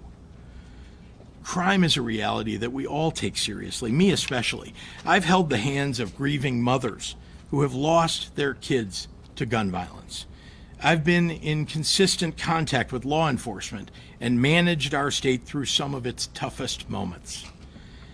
That has informed our comprehensive, evidence-based approach to crime, hiring more police officers and giving them more funding, gun and drug and gang interdiction, investing in community violence intervention, mental health supports, more substance use treatment. Those programs have shown real progress. Then you know what happened? Donald Trump and his Republican allies in Congress cut those programs because they are unserious people who seem to know nothing about fighting crime. We are ready to fight troop deployments in court, and we will do everything possible to ensure that agents operating inside the confines of this state do so in a legal and ethical manner. To Chicagoans, what you can do is look out for your communities and your neighbors. Know your rights. Film things that you see happening in your neighborhoods and your streets and share them with the news media. Authoritarians thrive on your silence. Be loud for America. To everyone listening, but most especially to the press, I refuse to pretend that any of this is normal. I refuse to concede that the abject cruelty that we're seeing play out with the execution of Trump and Stephen Miller's policies are okay or justified. I refuse to fall into the pundit trap that demands we sacrifice vital constitutional rights if it's being done in the fake guise of fighting crime. Because, as I said 6 months ago in my State of the State address, any rational person who has spent even the most minimal amount of time studying human history has to ask themselves on one important question. Once they get the citizens of this nation comfortable with the current atrocities committed under the color of law. What comes next? Now I'd like to turn the podium over to the mayor of the city of Chicago, Brandon Johnson. Thank you, Governor. Good afternoon, everyone. Good afternoon. Thank you, President Preckwinkle, Lieutenant Governor Stratton for being here, and our Attorney General Raul, and to the members of the press. Today we stand here united as the state of Illinois, Cook County, and the city of Chicago to send a very clear message. We do not want or need military occupation in our city. We do not want or need militarized immigration enforcement in our city. We have been clear on that, and we will continue to take every single measure that we can to protect our people from these threats. However, I also want to be clear about this. There are measures that the federal government can take right now to help continue to drive down violence and crime in our city. We need the federal government to stop the endless flow of guns into our state and into our city. Chicago police officers have taken more than 24,000 guns, illegal guns, off the streets of Chicago since I've taken office. Over 24,000 illegal guns taken off the streets of Chicago since I've been in office. They have worked hard every single day to make our city safer, and they've made historic progress. However, we will never be able to end gun violence in Chicago as long as the president continues to allow tens of thousands of guns to be trafficked into our state and our city. The vast majority of guns do not come from Chicago. They are not made in Cook County. They are not bought in the state of Illinois. These guns come from red states. They are coming from Indiana. They are coming from Mississippi. They are coming from Louisiana. And that is the harsh reality, whether Republicans like it or not. Occupying our city will do nothing to solve this problem. No matter how much work we do or how hard we work, whether it's expanding our Detectives Bureau, investing in community violence intervention, and addressing the root causes of crime, none of it will ever be enough until the president decides to end the mass trafficking of guns in our city. For every gun that the Chicago Police Department fights to get off the streets, 2 or 3 more new guns come into our city. Chicago will continue to have a violence problem as long as red states continue to have a gun problem. Shootings will continue as long as this presidential administration continues to put politics over people. We have sued Glock over their semi-automatic guns that are easily converted into automatic weapons with switches. We have taken down gun stores in Indiana that illegally sell thousands of guns to traffickers who move them into Chicago. But whatever we shut down, and whenever we do this, another one pops up. The governor has worked extremely hard to strengthen our gun control laws across our state. And as much as we would like to, we cannot send officers across state lines to stop this problem at the source. We only have jurisdiction over our own city. The governor only has jurisdiction over our state lines. It is the role, and more importantly, the responsibility of the federal government and the president to stop the trafficking of weapons across state lines. For every shooting in Chicago, there is a gun trafficker in Mississippi making money. There is a gun trafficker in Louisiana profiting off of our pain. And this is a serious problem that has gone on for far too long, and it requires serious solutions. We wrote a letter to President Biden after a mass shooting in Chicago 2 years ago, asking for more resources to stop gun violence in our city by deploying federal agents to hold these gun traffickers accountable. President Biden responded with more resources and stronger enforcement, and that alone had a significant impact on gun violence in our city. We need President Trump to do the same. Instead of using militarized ICE agents to terrify our communities here in Chicago, instead of sending in Border Patrol to our city to detain mothers and fathers who have called Chicago their home for decades, working class people who pay their taxes and make our communities stronger, they should direct those resources to taking down gun traffickers so that we can finally put a stop to the violence. If the Chicago Police Department had a fighting chance, we could end gun violence in Chicago. But as long as this president allows hundreds of thousands of guns to come into our city, we will always be fighting an uphill battle. And so our call to the president and to his fellow Republicans who want to weaponize the tragedy of gun violence, the Republicans who want to use the pain of families who have lost loved ones to shootings, and who want to use our city as a punching bag. Our response is that they should get their own house in order before they say anything about the city of Chicago. We have done tremendous work with the Bureau of Alcohol, Tobacco, Firearms, and Explosives, ATF in Chicago. On August 4th, ATF worked with the Chicago Police Department to take 171 guns off the streets in just one action. They took 64 machine gun switches. These are devices that turn guns into automatic weapons, and they are almost always found on the scene of mass shootings in our city. These guns are linked to shootings and homicides in Chicago going all the way back to 2017, including the killing of a 14-year-old boy. So my question is, why did Trump cut $468 million from ATF's budget in his nasty signature bill? Why did he cut funding for the agency responsible for getting guns off our streets by almost 30%? Why did he cut 1,465 positions from an agency that is so critical to reducing gun violence?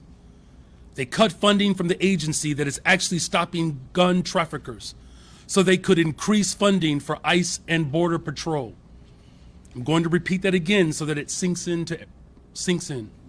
Trump gutted the agency that actually catches gun traffickers just so that he could hand money to ICE and Border Patrol. This president doesn't care about gun violence. He just wants his own secret police force that will do publicity stunts whenever his poll numbers are sinking, whenever his jobs report shows a stagnating economy, whenever he needs another distraction from his failures. That's what this is about. The Trump administration continues to try to use the real pain and loss of gun violence victims as a pretext for expanding his own power. Unfortunately, even some elected officials in our city and state have parroted these lies. But here's the truth. Donald Trump is the last person in America who cares about families on the south and west side of Chicago, those who are dealing with violence on a regular basis. He's the last person. The thought doesn't even cross his mind. If he did, he wouldn't have cut $800 million from violence prevention organizations. These are funds that would have gone towards organizations on the south and west side who are on the front lines driving down gun violence. He wouldn't have cut $468 million from ATF. He wouldn't be sending ICE and Border Patrols to Chicago. He would be sending ATF agents to Mississippi. He would be sending these agents to Indiana. He's worried about the wrong border. We don't have an immigration crisis in Chicago. We have a gun crisis, and the president could care less about the real solutions. In closing, violence in Chicago is not because we have too many immigrants. It's because we have too many guns. So our message to Trump continues to be the same. Stop posting truth socials. Stop making statements. Stop threatening to send troops or ICE. Stop defunding our communities. Just do your job and end the trafficking of guns into our city. And thank you. With that, we'll turn the podium over to the Cook County Board President, Tony Preckwinkle.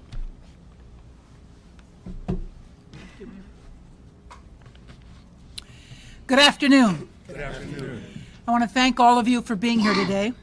Thank you, Governor Pritzker, Lieutenant Governor Stratton, Mayor Johnson, Attorney General Raoul, for standing in solidarity with the people of Illinois, Cook County, and Chicago. 4 years ago, leaders from the county, the state, and the city formed the Government Alliance for Safe Communities to collaboratively confront the gun violence crisis.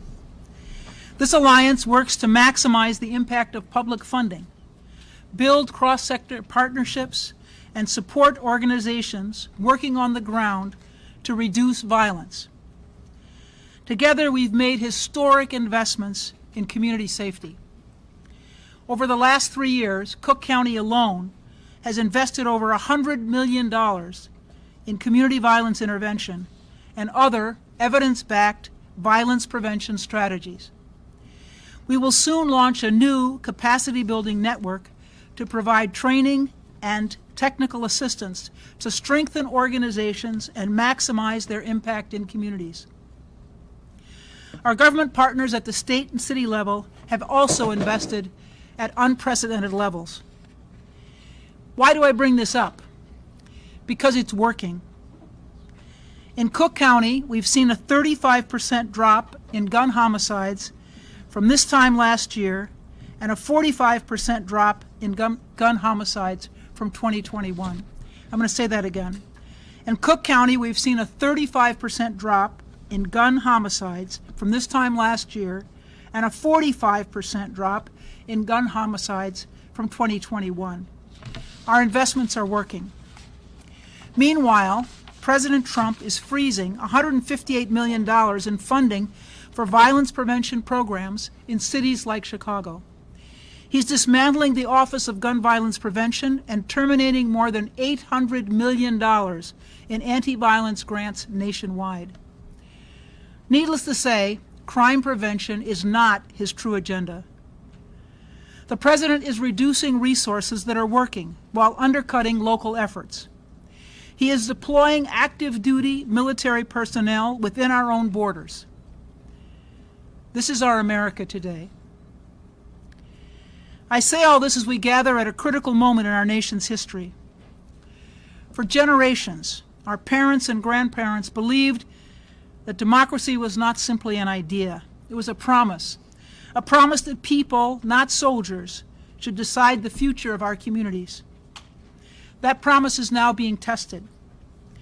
Threats from the federal administration to send ground troops to Chicago will test us. Let me be clear. There is no emergency in Chicago that warrants federalizing the National Guard, deploying the National Guard from other states, or sending active duty military personnel within our own borders. Their presence has not been requested by local leaders. The streets of Chicago belong to the residents of Chicago. They do not belong to federal troops. They do not belong to those who would use intimidation and violence as tools of political oppression. As the president of Cook County Board, they do not belong to federal troops. They do not belong to those who would use intimidation and violence as tools of political oppression.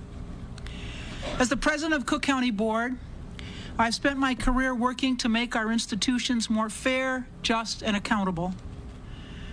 Democracy is strongest when our people feel empowered, not threatened. If our residents see soldiers in combat gear patrolling their neighborhoods, they won't feel safer, they'll feel intimidated. Rather than troops, here's what's needed. We need the Trump administration to pass bipartisan, comprehensive immigration reform. Restore community violence intervention grants. Lower the costs of goods impacted by tariffs. And restore cuts to Medicaid and SNAP that take away health care coverage and food from the table. History teaches us that democracy is not self-sustaining. It requires constant vigilance. It requires courage. And most importantly, it requires people willing to stand up and say, no, you will not trample our rights. To the people of Cook County, I say this: do not be intimidated. Do not be silenced. Democracy depends on your voice, your courage, and your peaceful, I'll say that again, peaceful participation. Stand tall, speak up, and remember that no troops, no weapons, no show of force is stronger than united communities that refuse to yield our rights. Chicago will not succumb to threats, and Cook County will not be silenced. I'd like to welcome to the podium the Attorney General of the state of Illinois, Kwame Raoul. Thank you, Madam President, Governor, Mr. Mayor, and Lieutenant Governor. I'd like to repeat something the Governor said. We cannot, and not anybody in this room can be dumbed down to believing that any of this is normal. President Trump has been utilizing the notion that he and he alone can deal with crime in American cities, and his preferred tool in doing so is the American military. The problem with this approach is that it's both bad strategy and illegal. I won't deny any day that we do have a serious crime problem in Chicago, as do American cities throughout the nation, in red states and in blue states. Recent mass shootings and reports of other crime are horrific. While Chicago's crime problem is serious, it is far from the worst in the country. President Trump's approach of using the military is bad strategy because the National Guard is not trained to do local crime fighting. Furthermore, the use of the National Guard as a crime-fighting force is simply not sustainable. It is further bad strategy because there has been no effort by the president to collaborate with local leaders or local law enforcement. Collaboration and a comprehensive approach is critical to successful crime fighting.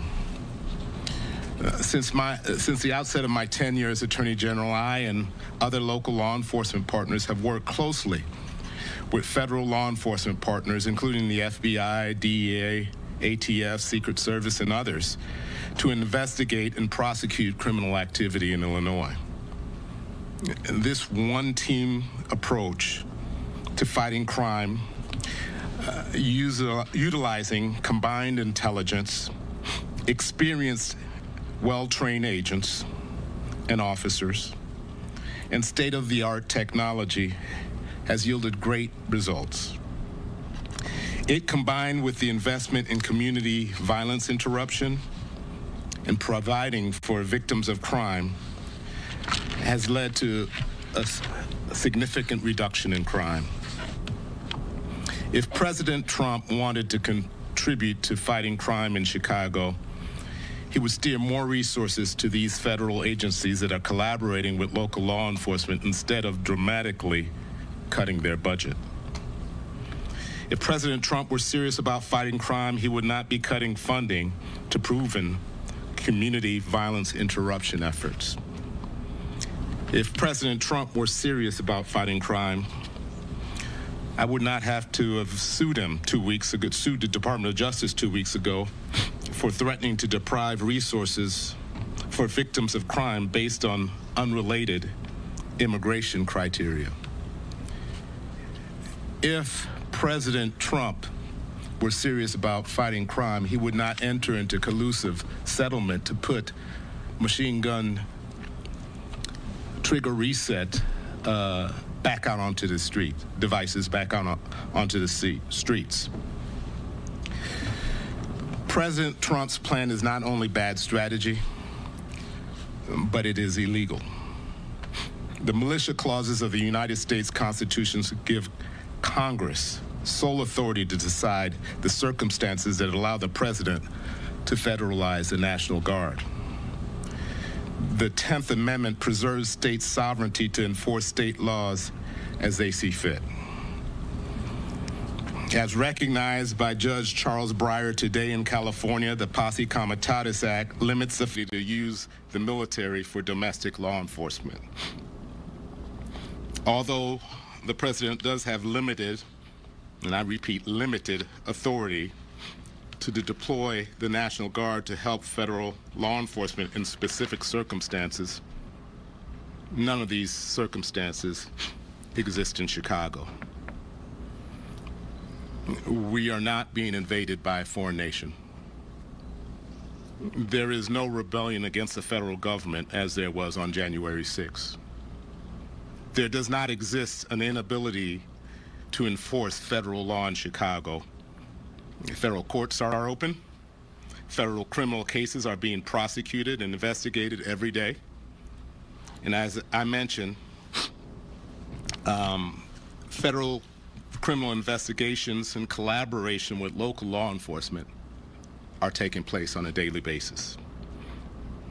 The president has failed to establish that any of these prerequisites required by Congress through the Posse Comitatus Act exists. Let's be clear. The president's plan is not about fighting crime. It's purely performative.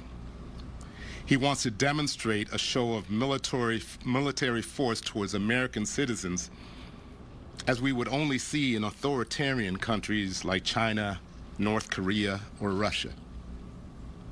He is hoping to sow chaos by inciting out-of-control protests. Chicago, we have demonstrated that we can protest peacefully. It is imperative that we do not take the bait. Exercise your First Amendment rights, but do so peacefully without violence or destruction of property. I invite folks to visit my website, IllinoisAttorneyGeneral.gov, and review free guidance before you participate in protests. This administration frequently disregards our Constitution and federal law. In fact, the president has even questioned whether he has to comply with our Constitution. But we are here to say that no president can flout the Constitution, not here in Illinois. In Illinois, we care about the rule of law, and we intend to preserve it. As Governor Pritzker already said, there is no emergency in Chicago.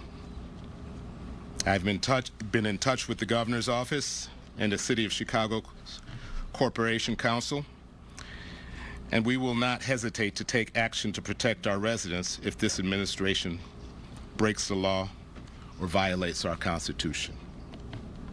And with that, I'd like to pass the mic to our Lieutenant Governor. Hello, everyone. I'm Juliana Stratton, and I'm so proud to serve as Illinois' Lieutenant Governor at this moment in history.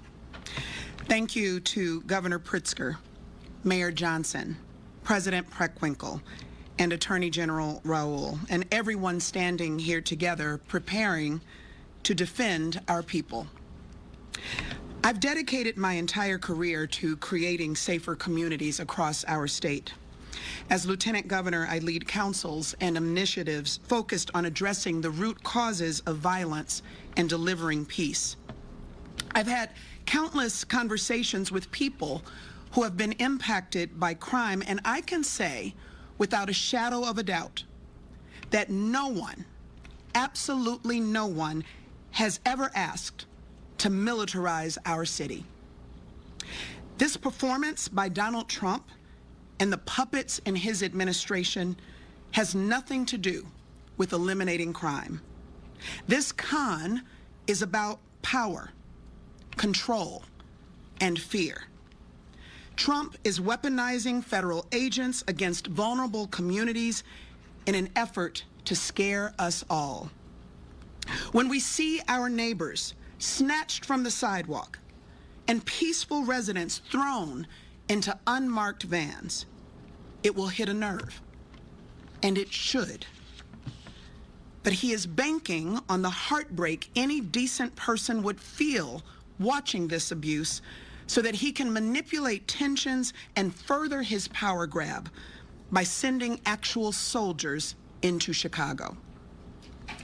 The Pritzker-Stratton administration has been working closely with community and advocacy organizations to prepare resources ahead of this invasion. And while we can't take the fear of this moment away, we can help equip you to face whatever comes next. If you or someone you love aren't sure what resources exist for immigrants in our state, I want you to go to IllinoisImmigrationInfo.org. Let me repeat that, IllinoisImmigrationInfo.org. On the front page, there's a red button that says Learn Your Rights.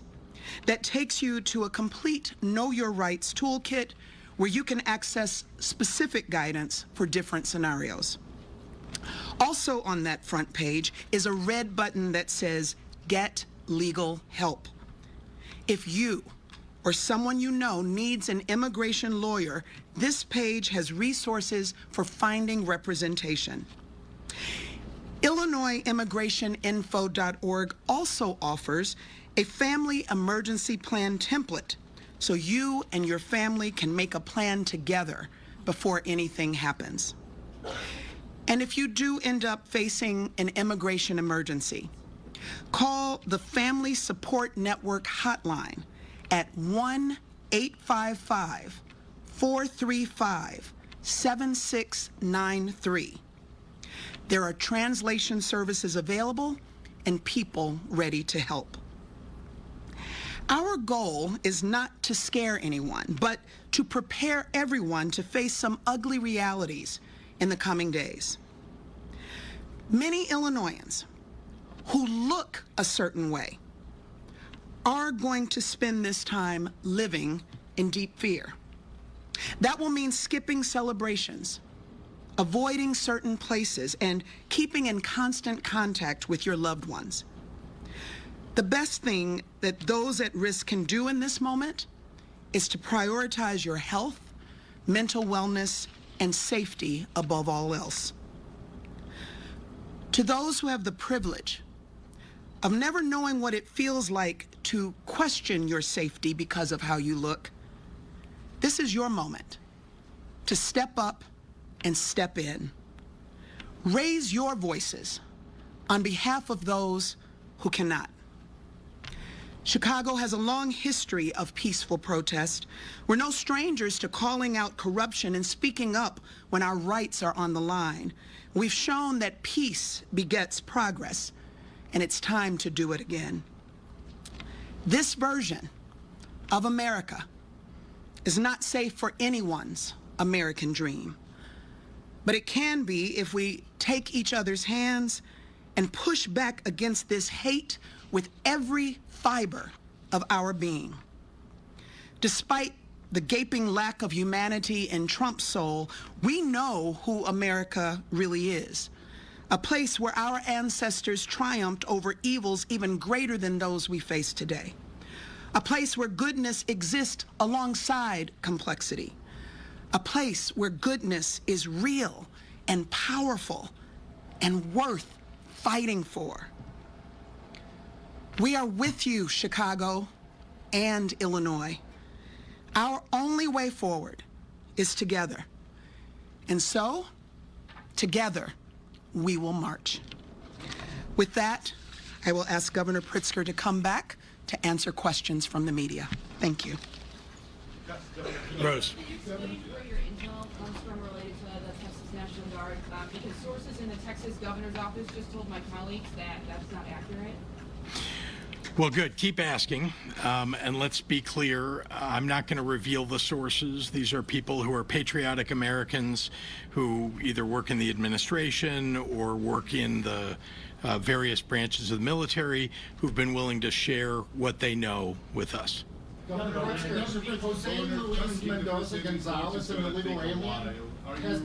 that again. I'm sorry. challenging the president before take a while. Are you projecting any type of fiscal intervention in case there are raids in Latino communities? Like physically intervening? We're not asking any of our law enforcement to interfere with the federal government agents that are coming. We are suggesting that there are people who no doubt will be deeply concerned about this, citizens, residents of Chicago, who will speak out, who will film situations that occur and make sure that they're known to the media and that they get known to the rest of the American public. Sorry, check. You responded to one part of what the president said in the Oval Office, but he also said, when asked about the National Guard in Chicago, said, quote, "We're going in." Can you respond to that, and can you tell us, are there any plans for a preemptive lawsuit? Well, there's no such thing as a preemptive lawsuit. If something occurs that trips the wire that allows us to go into court, and I'll just look at the Attorney General when I say this to get his confirmation, we absolutely will go into court, but that hasn't occurred yet. His comments aren't enough to trigger that? We're going in is not enough. No, we don't know this particular factual basis that he would be suggesting to federalize the Guard, and so we have to be able to respond to facts, not predicting what he's going to be relying upon and what they're going to be doing specifically. And sorry, just to answer the first part of your question, yeah, he said they're sending in troops. I just confirmed for you that we had heard that already, and so we knew that. I want to make sure that whenever we have information, that we share it with the public, make sure that they know, because they need to protect their own rights. Chris. Can you elaborate on the information that you used at the beginning of your address about things that are going on right now, mobilization that's underway right now? What specifically is underway right now? Well, we're aware from some media reports, as well as from reporters who have pretty good sources, that they, in fact, have gathered ICE agents and military vehicles, and that there are more ICE agents that are on the way. And again, many of the people who are coming seem to be coming from Los Angeles and having been part of that raid. So if you want to look at what it is that they're planning to do, you can just look at what they did in Los Angeles. Paris. Mayor, can I ask you? Is Mayor Johnson allowed to answer questions? I'm sorry, Mayor. Can you, will the Chicago Police Department, will the superintendent be authorized to actually arrest federal agents that violate municipal code now on masks and identification? What you've already seen with our executive order, we made it very clear what the distinction has to be. The local police department's responsibility is to protect the residents of the city of Chicago. That's what their role is. That's what the responsibility is. That's what they'll maintain. The whole point of this is to, ensure that all of the residents across the city of Chicago understand and know the distinction between what the federal agents are engaged in the role of the local police department. If these federal agents decide to work against what our local authority is, we'll use every single tool that is available to us. If you look at the ruling that just took place in Los Angeles, it actually cites what my executive order had already exposed. Mayor, this is Labor Day weekend. Why are violent criminals allowed to wear masks in Chicago, but you don't want the ICE agents to wear masks? Oh, I'm sorry. Could you please follow me? No? Or do you think this weekend was a setback for us? Well, look, every time someone is shot, every time someone loses their life to violence, it's a tragedy. My heart breaks every single day when these tragedies occur. But as far as the work that we are doing to drive violence down in the city of Chicago, it's why I'm even more committed after a weekend like the one we just experienced. The fact of the matter is that we have illegal guns that are being trafficked in our city. That's the problem, right? We have done everything in our power locally, getting guns off the streets of Chicago, revamping our detectives bureau. We have a clearance rate of 76%, so we're solving violent crime in Chicago. And look, these are my neighbors. These are my neighbors. You know, I wake up on the west side of Chicago, and neighborhoods across the south side of Chicago have dealt with violence for 60 years. The progress that we are making doesn't mean that we stop. There's more work to do, and I'm going to continue that work. Mayor Johnson, what do you say to people who might look at how D.C. has seen a reduction in violence? And those who might wonder, had the Guard been here this weekend, 58 people might not have been shot and 8 of them might not have been killed. Well, if you look at what's happening in D.C., I believe the vast majority of the interactions were for traffic stops and misdemeanors. No one is asking for that in Chicago. In fact, you know, the amount of money that is being spent by the federal government, if we were to have those resources in Chicago right now, I could reopen every single mental health clinic that was closed. I can hire every single young person that was looking for a job. We could double the amount of individuals who are serving as CVI workers. Here's the harsh reality. What the president is proposing does not set us up for long-term sustainability. He's not serious. Because here's another question I would ask. If he was serious, why would he cut 30% from the ATF budget that we have been working with over the course of my administration to get illegal guns off the streets? Yeah. Mayor Johnson, over 4,000 people have been shot. Yes, ma'am. Yeah, hi. So. Is this for the governor? Yes. Okay. All right. You mentioned that you have been concerned that this week that Chicago was targeted because of the Mexican Independence Day festivities. Can you speak to any precautions that you're advising for those organizations that are planning those events, or any kind of conversation that you're having about it? We're learning more about it. It's been mentioned as some of the aim of Stephen Miller. I have not heard that yet from ICE, but we know that what Stephen Miller wants to have happen with ICE is usually what happens. So we're deeply concerned about it. No doubt the mayor, our state police, our CPD, all are going to be on guard, thinking about how do we preserve the lives of and the livelihoods of and protect the people of the city of Chicago in a circumstance where they're simply celebrating their heritage. They shouldn't be interrupted in this way. This is an aim of this government. They don't actually care if you're here and undocumented.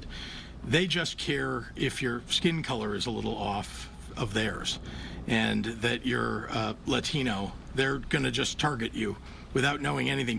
By the way, does anybody in this room walk around with citizenship papers? I mean, really, none of us have citizenship papers on us. So the question is, they're going after these people, rounding people up, throwing them into vans without telling their families, without reading them their rights, taking them off the streets in masks, in unmarked cars. I mean, this is what's happening in the streets of the nation. And what we need to do is step back and ask, is this president following the law in what he's doing? Is ICE following the law? And all of us need to speak up and speak out about the assault on just regular residents who are following the law, who are going to work, paying their taxes, who've been around in our city for 10, 20, 30 years. We ought to be protecting those people. And if they want to celebrate Mexican Independence Day, they ought to be able to do that without being terrorized by ICE. Yeah, Olivia.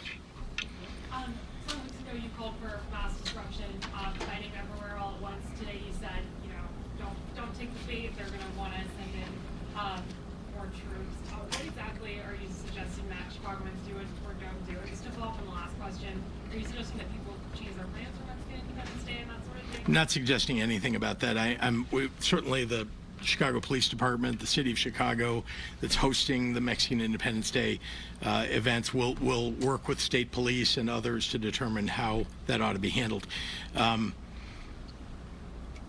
Sorry, your first question is just the focus from what I said a few weeks ago, or actually a couple of months ago. Yeah, guess what?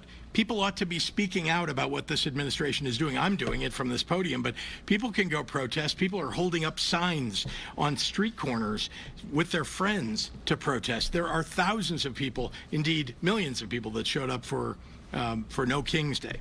And I'm encouraging people to peacefully, have said that all along, megaphones, microphones, go to the ballot box. Those are all the things that I said. Let's be clear. And to the extent that people want to protest, they have that First Amendment right to do so. All I'm saying, as I said back then, is that you ought to do it peacefully and that you ought to make your voices heard. Thank you. Thank you. Regarding the illegal aliens, was any release from Mendoza Gonzalez that was released under your... All right, we have been listening to our elected officials there, the governor, Mayor Johnson, Cook County Board President Tony Preckwinkle, also Lieutenant Governor Juliana Stratton, and our Attorney General Kwame Raoul responding to President Trump, saying earlier today, when asked if he decided to send troops to Chicago, he quickly responded, "We're going in," and then later added, "I didn't say when." Yep, so he has said they're coming. He did not say when. Pritzker had some very interesting things to say. He said that they have learned the National Guard has been relocated from L.A. to Chicago, and there are plans to deploy National Guard troops from Texas to Illinois.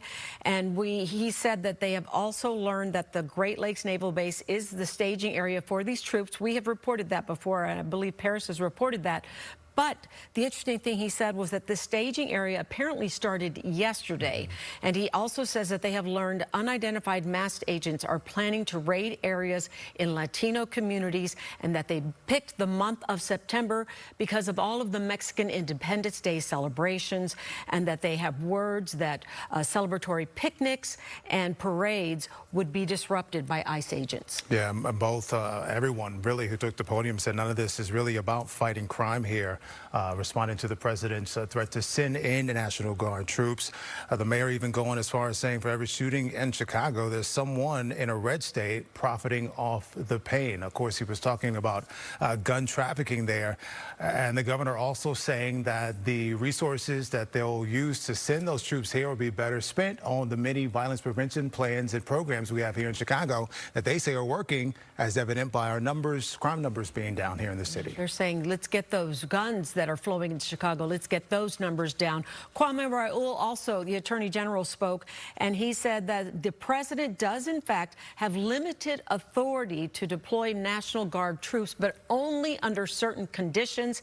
And he said that those conditions currently do not exist in Chicago and that there is no emergency situation. Well, we are staying on top of all of this for you, and we have team coverage for you this afternoon as well. We want to start that off with Paris Schutz. He was just in that room with all those elected leaders. Paris? Yeah, Terrence and Sylvia, to echo what you're saying, the governor broke some news today saying based upon his sources, now he hasn't communicated with the Trump administration or Homeland Security, but he has heard that there are National Guards members from Texas who have come up here to be staged at the Great Lakes Naval Base for some sort of intervention, although we certainly have not independently confirmed that. And in fact, a reporter in the room said their colleague in Texas talked to the governor's office there and said that was not the case. So this is Pritzker basing it off of sources that he's heard. Again, he has not communicated with the president's administration. Both Pritzker and Johnson sought to shift the narrative a little bit. President Trump gaining a lot of attention, putting it on Chicago after a violent weekend, calling Chicago the most violent city in the world. Of course, that's hyperbole. That's not objectively or factually true based on the figures and stats in violent crime per capita.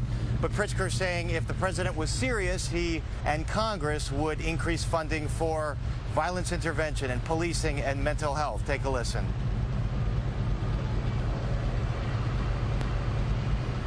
We will never be able to end gun violence in Chicago as long as the president continues to allow tens of thousands of guns to be trafficked into our state and our city.